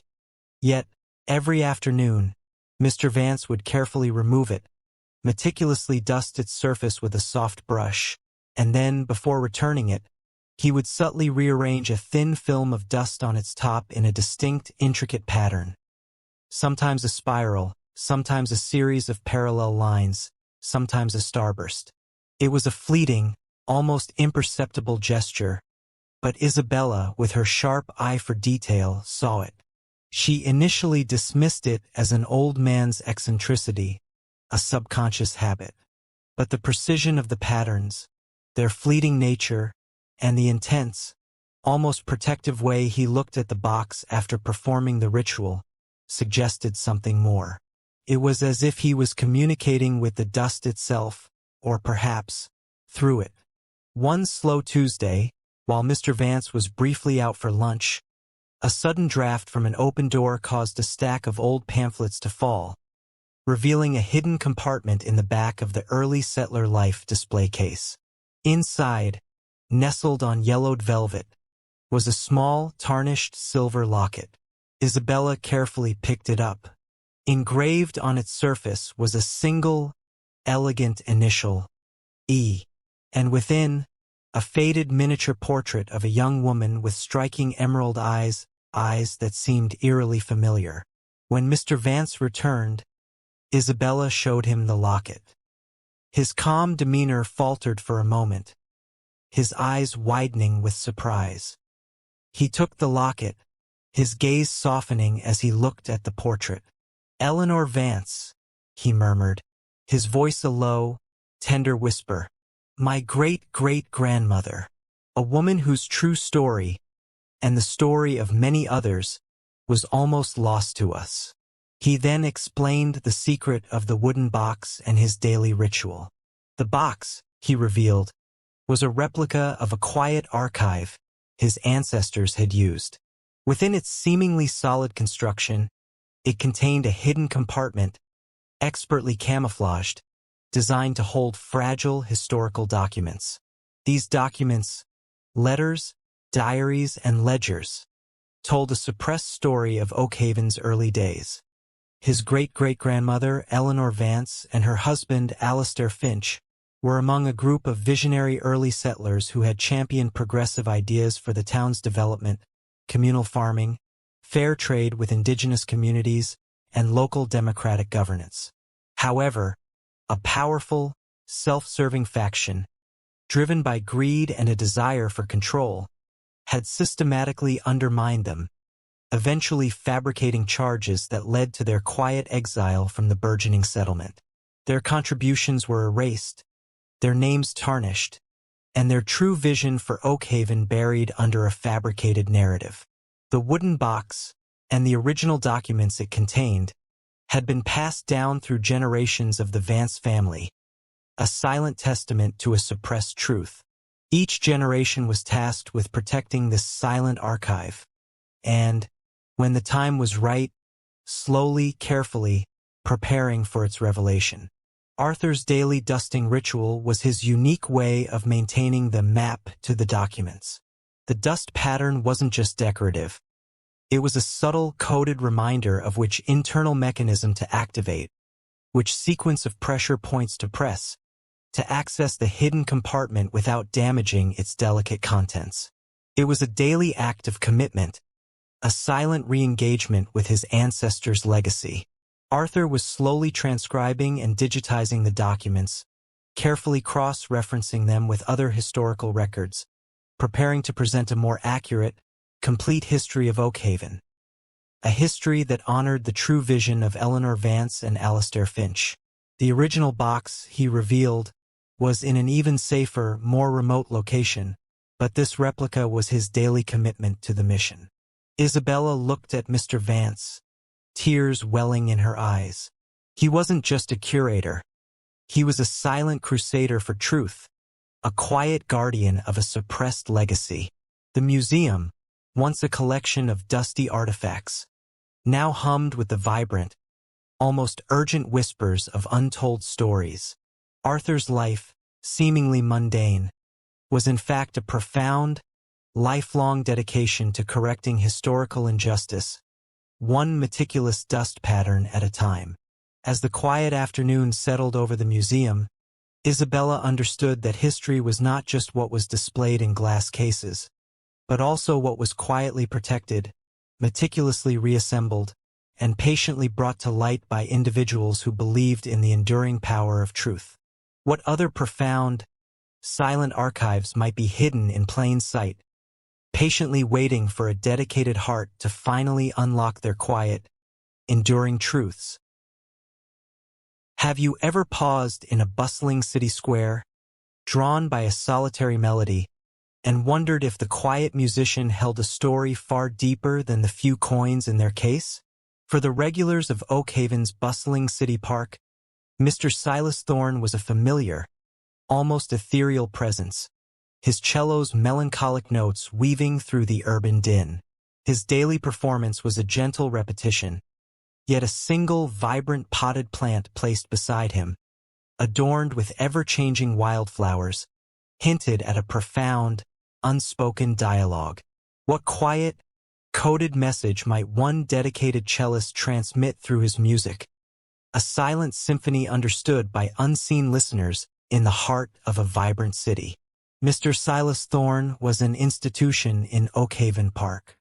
Every afternoon, rain or shine, he would position himself in a secluded alcove beneath a grand old oak tree, his cello resting against his shoulder like an old friend. His music was always the same. A haunting, beautiful piece, slow and resonant, its notes carrying a profound sense of both sorrow and enduring hope. Passers-by often stopped, captivated by the pure emotion in his playing, and many would toss coins into his open cello case. Young Clara, an art student who frequented the park to sketch, found herself deeply moved by Silas's music. She spent many afternoons quietly observing him. She noticed that Silas rarely acknowledged the money in his case. His true focus seemed to be on a small, vibrant potted plant that sat on the ground beside him. It was always a different kind of flower, a single exquisite bloom, sometimes a rare orchid, sometimes a cluster of wild bluebells, sometimes a simple, perfectly formed rose. These weren't flowers he brought. They simply appeared, placed by unseen hands, nestled into the soil of the pot. Clara initially thought it was an unusual form of appreciation from his listeners, but she observed that the flowers weren't always expensive or showy. Sometimes they were humble wildflowers, picked from the edges of the park, yet each was placed with a quiet, almost reverent care. Silas, in turn, would sometimes glance at the flower as he played, and Clara swore his music would shift subtly, a particular passage gaining a new intensity, a deeper resonance, as if he were responding to the silent floral offering. One blustery autumn day, Clara found herself sketching closer to Silas than usual. The wind whipped through the trees, making the park feel desolate. Silas was playing his usual piece, but there was an almost desperate urgency to his bowing. Beside him, nestled amongst the soil of the pot, was a single, fragile edelweiss, a flower that couldn't possibly have grown in Oakhaven. Its presence felt profoundly out of place, almost like a silent alarm. As Silas finished his performance, a small, elderly woman, dressed inconspicuously, approached the pot. She didn't drop a coin. Instead, she gently placed a tiny, folded piece of paper beneath the edelweiss, her movements swift and practiced. She then met Silas's gaze, offered a faint, almost imperceptible nod, and walked away. Silas, with a hand that trembled slightly, continued to gaze at the edelweiss. Clara, her heart pounding with a mixture of fear and profound curiosity, cautiously approached Silas. "Mr. Thorne," she began, her voice soft, "the flowers and the woman." Silas looked at her, his weathered face etched with a mix of weariness and a glimmer of trust. He gestured to his cello. "This music, Clara," he began, his voice a low, gravelly whisper. "It is a symphony of remembrance, a lament for a lost garden, and for the voices silenced with it." He then revealed his profound secret. Decades ago, during a time of harsh political oppression, a cherished public garden in Oakhaven, a place of peace and communal gathering, had been brutally destroyed as a symbol of dissent. A small group of artists, intellectuals, and activists, Silas among them, had created this specific cello piece, Lament for the Lost Garden, as a coded message. It was a musical protest, a silent act of defiance, designed to keep their hopes and their network alive. Certain melodic phrases, rhythmic variations, and even the subtle pauses within the music were codes, communicating specific messages about safety, gatherings, or new directives. The flowers, he explained, were the silent responses, the confirmations, the questions. Each type of flower held a preassigned meaning within their quiet network. The rare Edelweiss, for instance, meant danger present, be vigilant. The money in his case, when it came from certain individuals, was often a contribution to a quiet, ongoing support fund for those still affected by the past oppression, or for the quiet acts of rebuilding their community. Silas was the last remaining original member of that group, and his daily performance was a lifelong vigil, a silent promise to keep the music and the memory alive.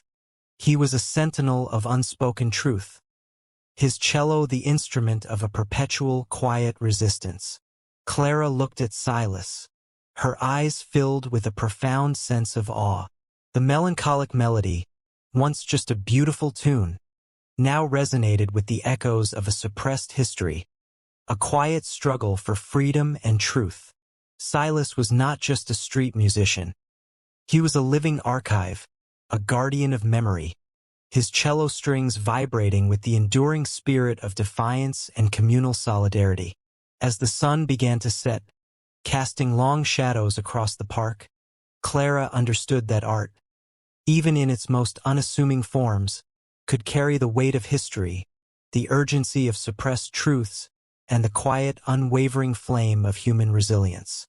The park, once a place of simple recreation, now hummed with a deeper significance, imbued with the silent, enduring symphony of a community's heart. What other quiet, profound acts of courage and remembrance might be unfolding around us, woven into the very fabric of our everyday lives, patiently waiting for us to perceive their silent, enduring power. It's often said that we truly know our neighbors, but sometimes, the quietest lives hold the loudest secrets, like a gentle stream that once carved canyons in its youth. On Lavender Lane, where the houses were adorned with climbing roses and perfectly trimmed hedges, lived Mrs. Gable. She was a woman woven into the fabric of the community, known for her immaculate garden, especially the vibrant lavender beds that bordered her cottage like a fragrant purple ribbon. Children waved to her as they passed, and adults exchanged pleasantries about the weather. No one ever imagined that the serene Mrs. Gable, with her kind eyes and gentle smile, might have a life story as intricate and surprising as the root systems beneath her prize-winning flowers. What unexpected life had the seemingly ordinary Mrs. Gable led before settling into her peaceful routine? One sunny afternoon, young Leo, who lived next door, was playing with his favorite toy, a small, silver spaceship. A gust of wind, mischievous and sudden, snatched the lightweight craft from his hand, sending it soaring over the fence and into the dense foliage of Mrs. Gable's impeccably kept backyard. With a sigh, Leo's mother, sensing a chance for him to practice his politeness, sent him to Mrs. Gable's front door to retrieve it. Mrs. Gable, her hands dusted with soil from her latest gardening project, greeted him with a warm smile. "Come in, dear," she said softly, her voice like rustling leaves. "We'll find your spaceship together. It's far too important to be lost." It was the first time Leo had ever stepped inside Mrs. Gable's home, and he looked around with wide, curious eyes. The air was filled with the faint scent of dried lavender and old books. The living room was cozy, meticulously tidy, and adorned with delicate porcelain figures. Yet, amidst the familiar comfort, a few objects seemed to whisper tales of a different world. On a high shelf, nestled among antique teacups, sat a small, tarnished silver locket, its surface intricately engraved with an unfamiliar crest. And tucked behind a stack of gardening magazines, Leo glimpsed a faded, sepia photograph of Mrs. Gable herself, looking much younger, standing in what appeared to be a vast, wild landscape, far from any manicured garden. A quiet sense of wonder settled over Leo.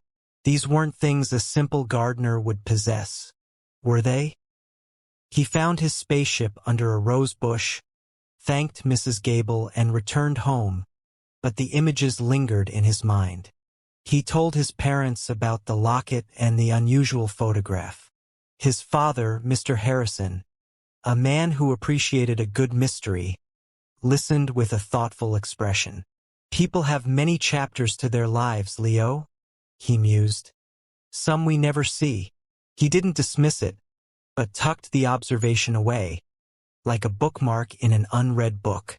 Weeks later, a sudden, powerful thunderstorm plunged Lavender Lane into darkness.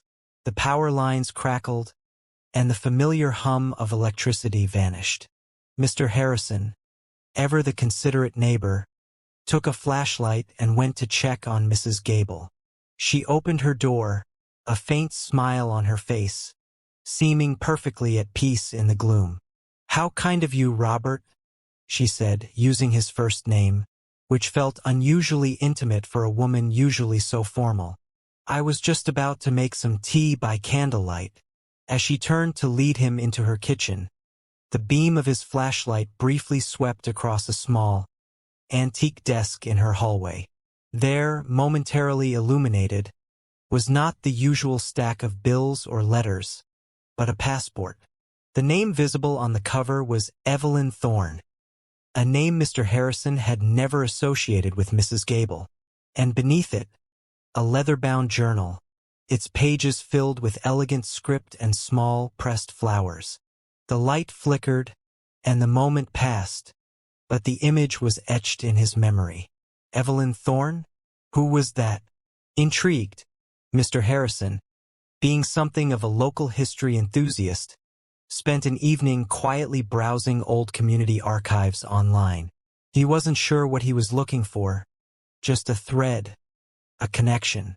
He typed in Evelyn Thorne and botany, and after several attempts, a surprising article surfaced from a regional newspaper, dated nearly 50 years ago. It described a groundbreaking expedition to the remote mountainous regions of South America, led by a small team of botanists, one of whom was a brilliant young Evelyn Thorne. The article spoke of her crucial role in identifying several previously unknown species of high-altitude flora. There was a faded photograph accompanying the article, and though she was much younger, with a determined glint in her eyes, Mr. Harrison recognized the face of Mrs. Gable. The next day, during a casual chat over the fence, Mr. Harrison gently brought up the article, a hint of genuine curiosity in his voice. Mrs. Gable listened, a soft, knowing smile slowly spreading across her face. "Ah, Evelyn Thorne," she mused, her gaze drifting towards her lavender beds. "That was a lifetime ago, Robert. A time of climbing mountains and sleeping under stars, searching for beauty in forgotten places." She paused, a thoughtful expression on her face. "After all that wandering, I found a different kind of beauty right here, among these quiet rows."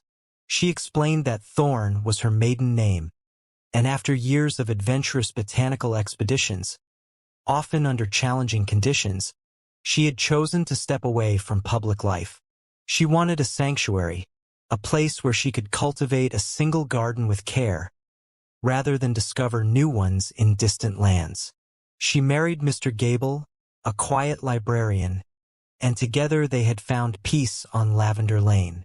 The locket was from a chieftain she had met on one of her early expeditions, a token of respect for her work. The photograph was from the time she almost summited a peak to find a rare orchid.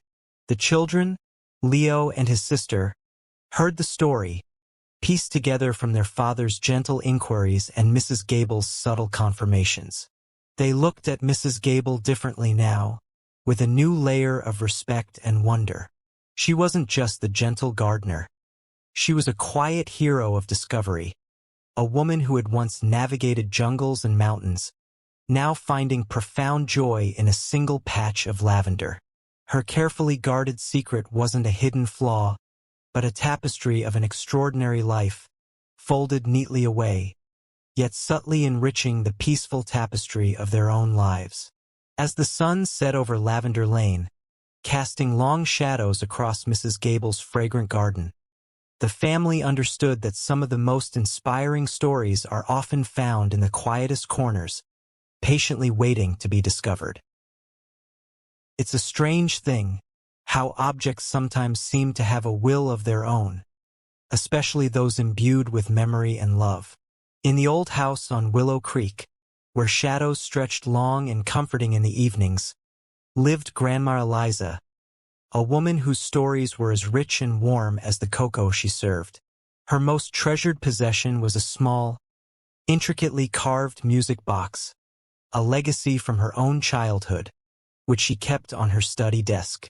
But lately, this precious music box had begun to play a mysterious game of hide and seek.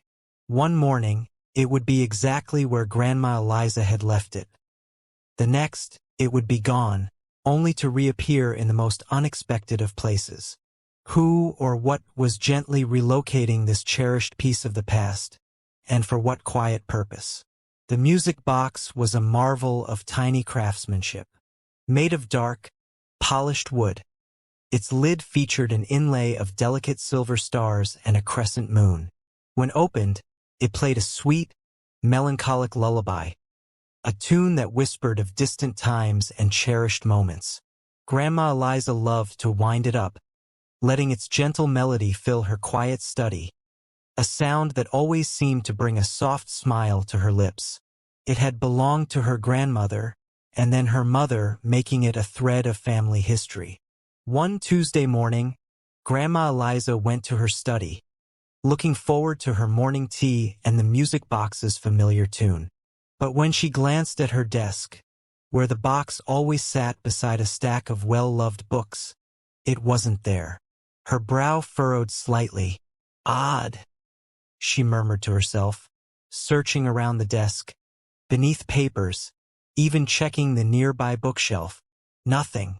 She was quite sure she had placed it there the night before.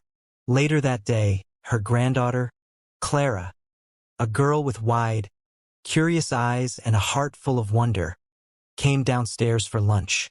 "Grandma," she said, holding the music box in her hands, "I found your special box under my bed. I thought you might have left it there by accident." Grandma Eliza took the box, a bewildered expression on her face. "Under your bed, dear? How peculiar. I certainly didn't put it there." She gently returned the music box to her study, making a mental note to be more careful. But the incidents continued. A few days later, the music box vanished again from the study. This time, it was discovered on the kitchen counter, next to a bowl of fresh fruit. Then, it reappeared on the top shelf of the living room bookcase, a place Grandma Eliza rarely visited. Each time, it seemed to be a silent, gentle relocation, leaving no trace of how it had arrived. It wasn't mischievous or alarming, just mysterious. The family began to speak of the traveling music box, a whimsical little ghost perhaps, or a secret prankster among them. Clara and her younger brother, Leo, found the whole affair wonderfully exciting. They would often help Grandma Eliza look for it, their laughter echoing through the house when it was eventually found. But Grandma Eliza, though amused, also felt a quiet bewilderment. She knew her memory was good, and she was certain she wasn't misplacing it herself. She would carefully place the box in her study, turn out the lights, and close the door, only for it to be discovered in another room by morning. One night, a gentle rain tapped against the windows, and the house settled into a deep quiet. Clara, unable to sleep, decided to get a glass of water. As she passed Grandma Eliza's study, she noticed the door was ajar, a sliver of soft light escaping. Curious, she peeked inside. The music box sat on the desk, just as it always did before its nocturnal journeys. Then, she heard a soft rustling sound from the corner of the room. Hidden behind a tall armchair, illuminated by the dim light, was Leo. He was gently picking up the music box, his small fingers carefully cradling it. Clara watched, hidden in the shadows of the hallway, as Leo softly made his way out of the study and tiptoed up the stairs, the music box held carefully against his chest. She followed him silently to his room. He placed the music box on his bedside table, wound it up, and its sweet lullaby began to play, filling the quiet room with its gentle melody. Leo lay in bed, listening, his eyes wide open, a soft, contented sigh escaping his lips. Clara realized, with a rush of understanding, that Leo was taking the music box each night, not to be mischievous, but because he loved its song and found comfort in its presence. The next morning, Clara decided to have a quiet word with Leo, not to scold him, but to understand. She found him in the kitchen, munching on cereal. "Leo," she whispered conspiratorially. "About the music box. I saw you last night." Leo's eyes widened, and he looked down at his bowl, a blush creeping up his cheeks. I like the song," he mumbled. "It helps me sleep, and I always put it back, promise." Clara hugged him gently. "I know you do," she said, "but Grandma Eliza misses it." Together, they decided to tell Grandma Eliza the gentle truth. When they explained it to her, Leo looking down at his shoes and Clara gently reassuring him, Grandma Eliza didn't get angry. Instead, a warm, knowing smile spread across her face, one of understanding and affection. She knelt down, bringing her eyes to Leo's level. "Oh, my sweet boy," she said, her voice soft. "You should have just asked. I would have played it for you any time." Then, she told them a secret she had kept for many years. "You know," she began, "this music box. It was given to my grandmother by her grandmother, who lived in a small cottage by the sea. They say that the lullaby it plays was composed by a traveling musician who stayed with them during a storm, and that the music brought comfort to everyone in the house, especially the children, during the darkest nights." She paused, her eyes twinkling. Perhaps, in its own quiet way, the music box still remembers its purpose. From that day on, the music box no longer traveled by night in secret. Instead, Grandma Eliza made a new little ritual. Each evening, just before bedtime, she would sit with Clara and Leo, wind up the music box, and let its gentle melody fill the living room, a soft serenade as they drifted towards sleep. Sometimes, she would even let Leo wind it, his small fingers carefully turning the key. The mystery had unraveled, revealing not a mischievous spirit or a grand deception, but the simple, comforting need of a little boy and the quiet, enduring magic of an old family heirloom.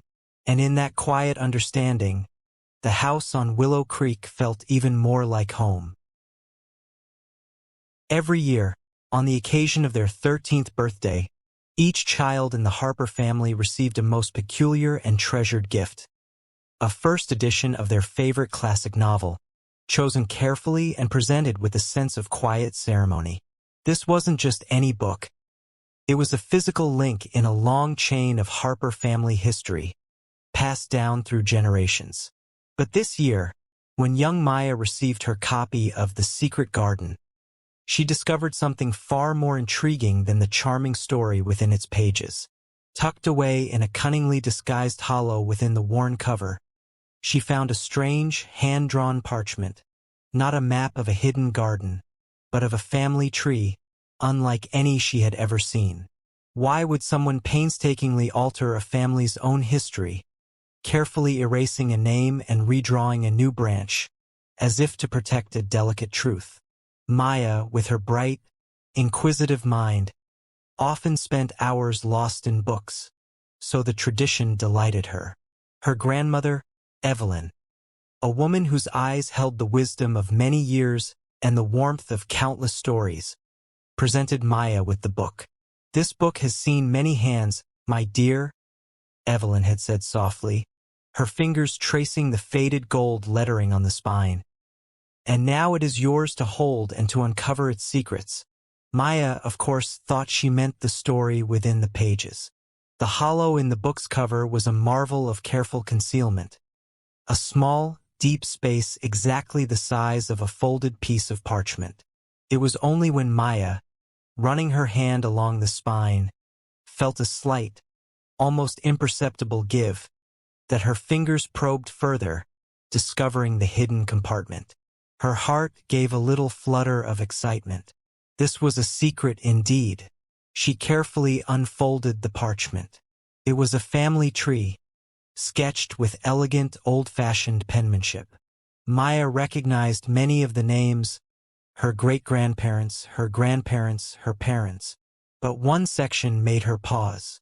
A name on a branch, leading directly from her great-grandmother, was clearly different. It looked as though an original name had been meticulously erased, then a new, slightly bolder name written over it. It wasn't sloppy. It was precise, deliberate. It was as if someone had wished to change a truth, but not erase all trace of the original. Below the overwritten name, a small, barely visible initial was scribbled, H, her grandmother Evelyn's initials. Maya showed the parchment to her parents, a look of puzzled wonder on her face. Her father, John, glanced at it. "Oh, that old thing?" he chuckled. "Probably just a mistake, or maybe great-grandma decided to change her mind about someone's name. They were quite particular back then." Her mother, Clara, suggested, "Perhaps it was just a draft, darling. People used to draw these things out by hand, you know." But Maya wasn't convinced. The care taken in the alterations suggested something more meaningful than a simple draft or a whim. A quiet curiosity began to stir within Maya. She started looking at old photo albums, not just flipping through them, but studying the faces, the backgrounds, the subtle interactions. She noticed a recurring theme in some of the older family stories. Her grandmother told a brief, almost wistful mention of a time before, or when things were different. It was always fleeting, always accompanied by a small, distant look in Evelyn's eyes. One afternoon, while helping Evelyn clear out an old attic trunk, Maya came across a small, silver-framed photograph. It was a picture of a much younger Evelyn, perhaps in her late teens, holding a small baby. But it wasn't her father. It was a different baby, with wide, dark eyes, wrapped in a blanket. Evelyn picked up the photograph, her fingers gently tracing the baby's face. "This is a very old picture," she murmured, her voice soft, almost a whisper. "From a long, long time ago." She didn't offer more, but the look in her eyes was one Maya had never seen before, a mixture of tenderness and a profound, quiet sadness. Maya gently brought up the family tree parchment to her grandmother a few days later, her voice soft and respectful. "Grandma Evelyn," she began, "I found this in the book you gave me, and I noticed the name was changed. And then I saw this photo." She held out the old picture of Evelyn with the baby. Evelyn looked at the parchment, then at the photo, a deep sigh escaping her lips. She settled into her favorite armchair by the window, motioning for Maya to sit beside her. "You have a very curious heart, my dear, and a gentle spirit for secrets," she said, a faint smile playing on her lips. "That name, the one that was changed, that was my older sister, Amelia." She began to weave a story, as soft and reflective as the afternoon light filtering through the window panes. In their grandmother's time, Evelyn explained, things were very different. Her parents, facing unexpected hardship and bound by the strict social expectations of their small community, had made a heart-wrenching decision to give baby Amelia to a loving family in another town. A family who desperately wanted a child. It was a secret kept out of a desire to protect Amelia from questions and to shield the family from judgment.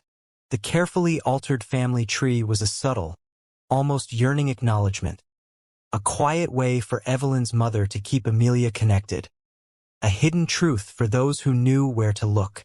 The new name written over Amelia's was the name of the adoptive family, who eventually, many years later, reconnected with the Harpers. Evelyn then shared how, in her own young adulthood, she had found the original, unaltered family tree hidden in another book. She had sought out Amelia, and after years of careful correspondence and shared memories, the sisters had quietly built a new relationship, a bond rediscovered across the miles and years. The new branch wasn't a lie, but a quiet testament to a family's evolving story, a journey from a painful separation to a gentle reunion.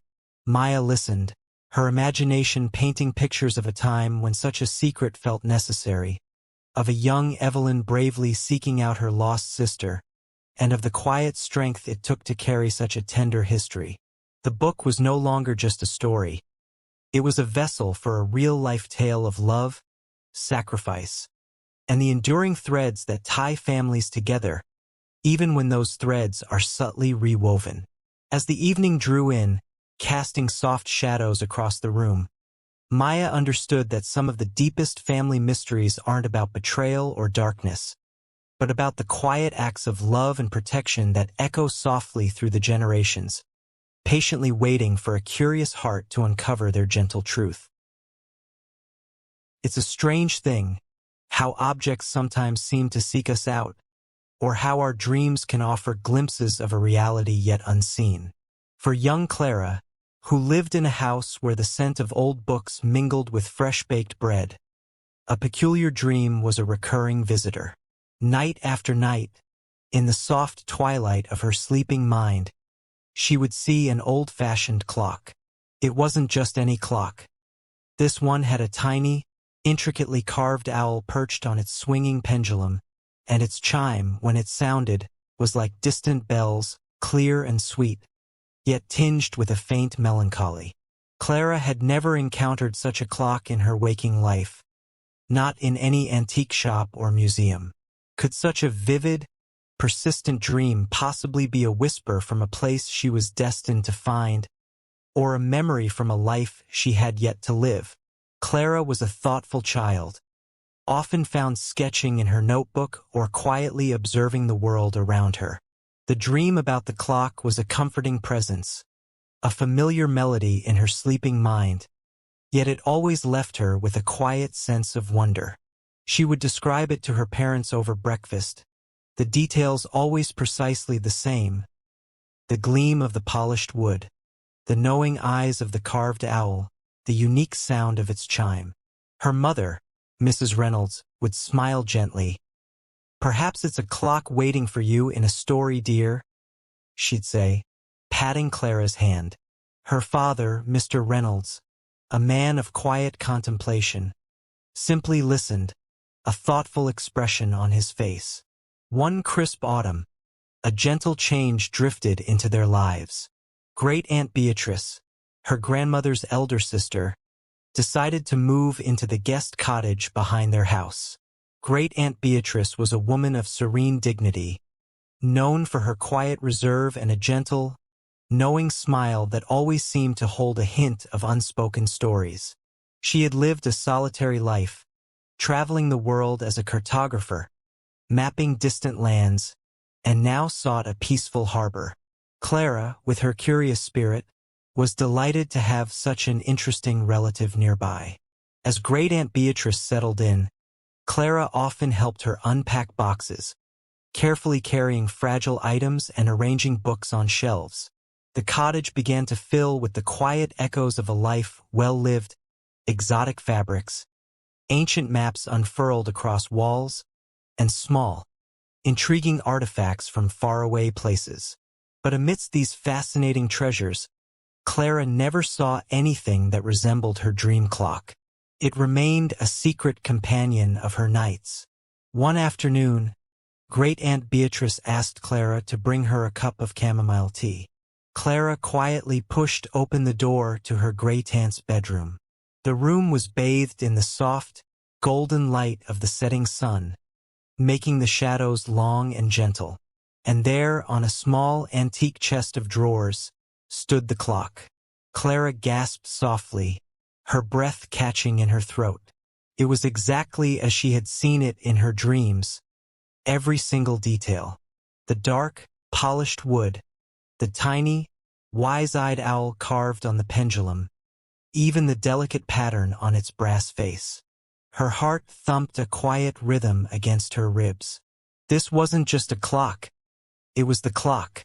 It seemed to hum with a silent energy, waiting. She carefully placed the tea on the bedside table and then, her voice a hushed whisper, she spoke. "Great Aunt Beatrice," she began. "Where did you find this clock?" "I know this clock." Great Aunt Beatrice, who had been reading by the window, looked up, her expression a mix of surprise and a faint smile. "Why, this old thing. It was a gift a very long time ago. How could you possibly know it, dear Clara?" Clara, her eyes wide with wonder, described her recurring dream, recounting every detail of the clock, the owl, and especially the unique, distant chime. Great Aunt Beatrice listened patiently, her smile deepening, a gentle warmth spreading across her features. When Clara finished, a profound sigh escaped her gray-tant's lips. "It seems," she said softly, "that this clock has a way of finding the dreamers in our family." Great Aunt Beatrice then began to share a story, her voice like the slow, steady tick of time itself. "This clock," she explained, "belonged to my dearest childhood friend, Lily. We grew up together and we shared everything. Our adventures, our deepest thoughts, and especially our dreams. Lily was a free spirit, much like you, Clara, with a vivid imagination. She loved to draw and she loved owls. One summer, when we were both around your age, we had the exact same dream on the same night. It was a dream of a very special clock, with an owl on its pendulum, and a chime that whispered secrets." She paused, gazing at the clock with a faraway look in her eyes. "We became convinced that this dream clock held a key, a hint towards a hidden treasure of our own devising, a small box of letters and trinkets we'd buried in the woods. Lily's father, a kind watchmaker, saw how much this dream meant to us. He couldn't find the exact clock, but he crafted this one, very close to our dream, and added the little owl himself. It became our dream clock, a symbol of our shared imagination and friendship. Life, as it often does, eventually led them in different directions. Great Aunt Beatrice pursued her cartography, and Lily, a gifted artist, moved to a coastal town. They corresponded for a while, but the distances grew and eventually their letters became less frequent. The clock remained with Great Aunt Beatrice, a silent reminder of a treasured bond. "And my connection to Lily?" Clara asked, her heart a gentle flutter. "Ah," Great Aunt Beatrice said, her eyes twinkling. "Lily was your great-grandmother's cousin. A distant branch, but a connection nonetheless. It seems the dreams of our family, and the objects that hold them, have a way of echoing down through the generations, don't they?" Clara now understood.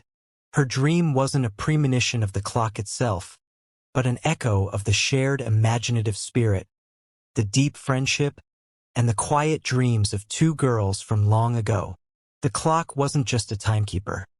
It was a bridge, connecting her to a history of wonder and a relative she had never known, but whose spirit resonated so strongly with her own.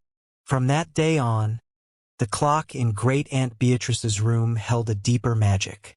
Clara would often visit, and Great Aunt Beatrice would tell her more stories of Lily, of their childhood adventures, and of the lands she had mapped. The clock, with its wise owl and distant chime, became a cherished part of their shared evenings, a quiet guardian of stories and dreams. And as Clara drifted off to sleep, she sometimes imagined Lily, long ago, dreaming the same vivid dream, knowing that some of the most beautiful connections are woven not just through blood, but through the quiet, shared tapestries of the heart. There's a curious silence that often accompanies a truly remarkable secret, a stillness that makes one lean in closer, hoping to catch a whispered truth. For young Leo, his grandfather, Mr. Henderson, was the very embodiment of quiet routine. Every morning, Mr. Henderson, a retired librarian, would water his small patch of petunias, then settle into his armchair with a cup of tea and the local newspaper. His days unfolded like the pages of a well-ordered book, predictable and comforting. Yet, one crisp autumn morning, a peculiar postcard arrived, unlike any other mail, depicting a vivid, unfamiliar landscape and signed only with a single, elegant initial.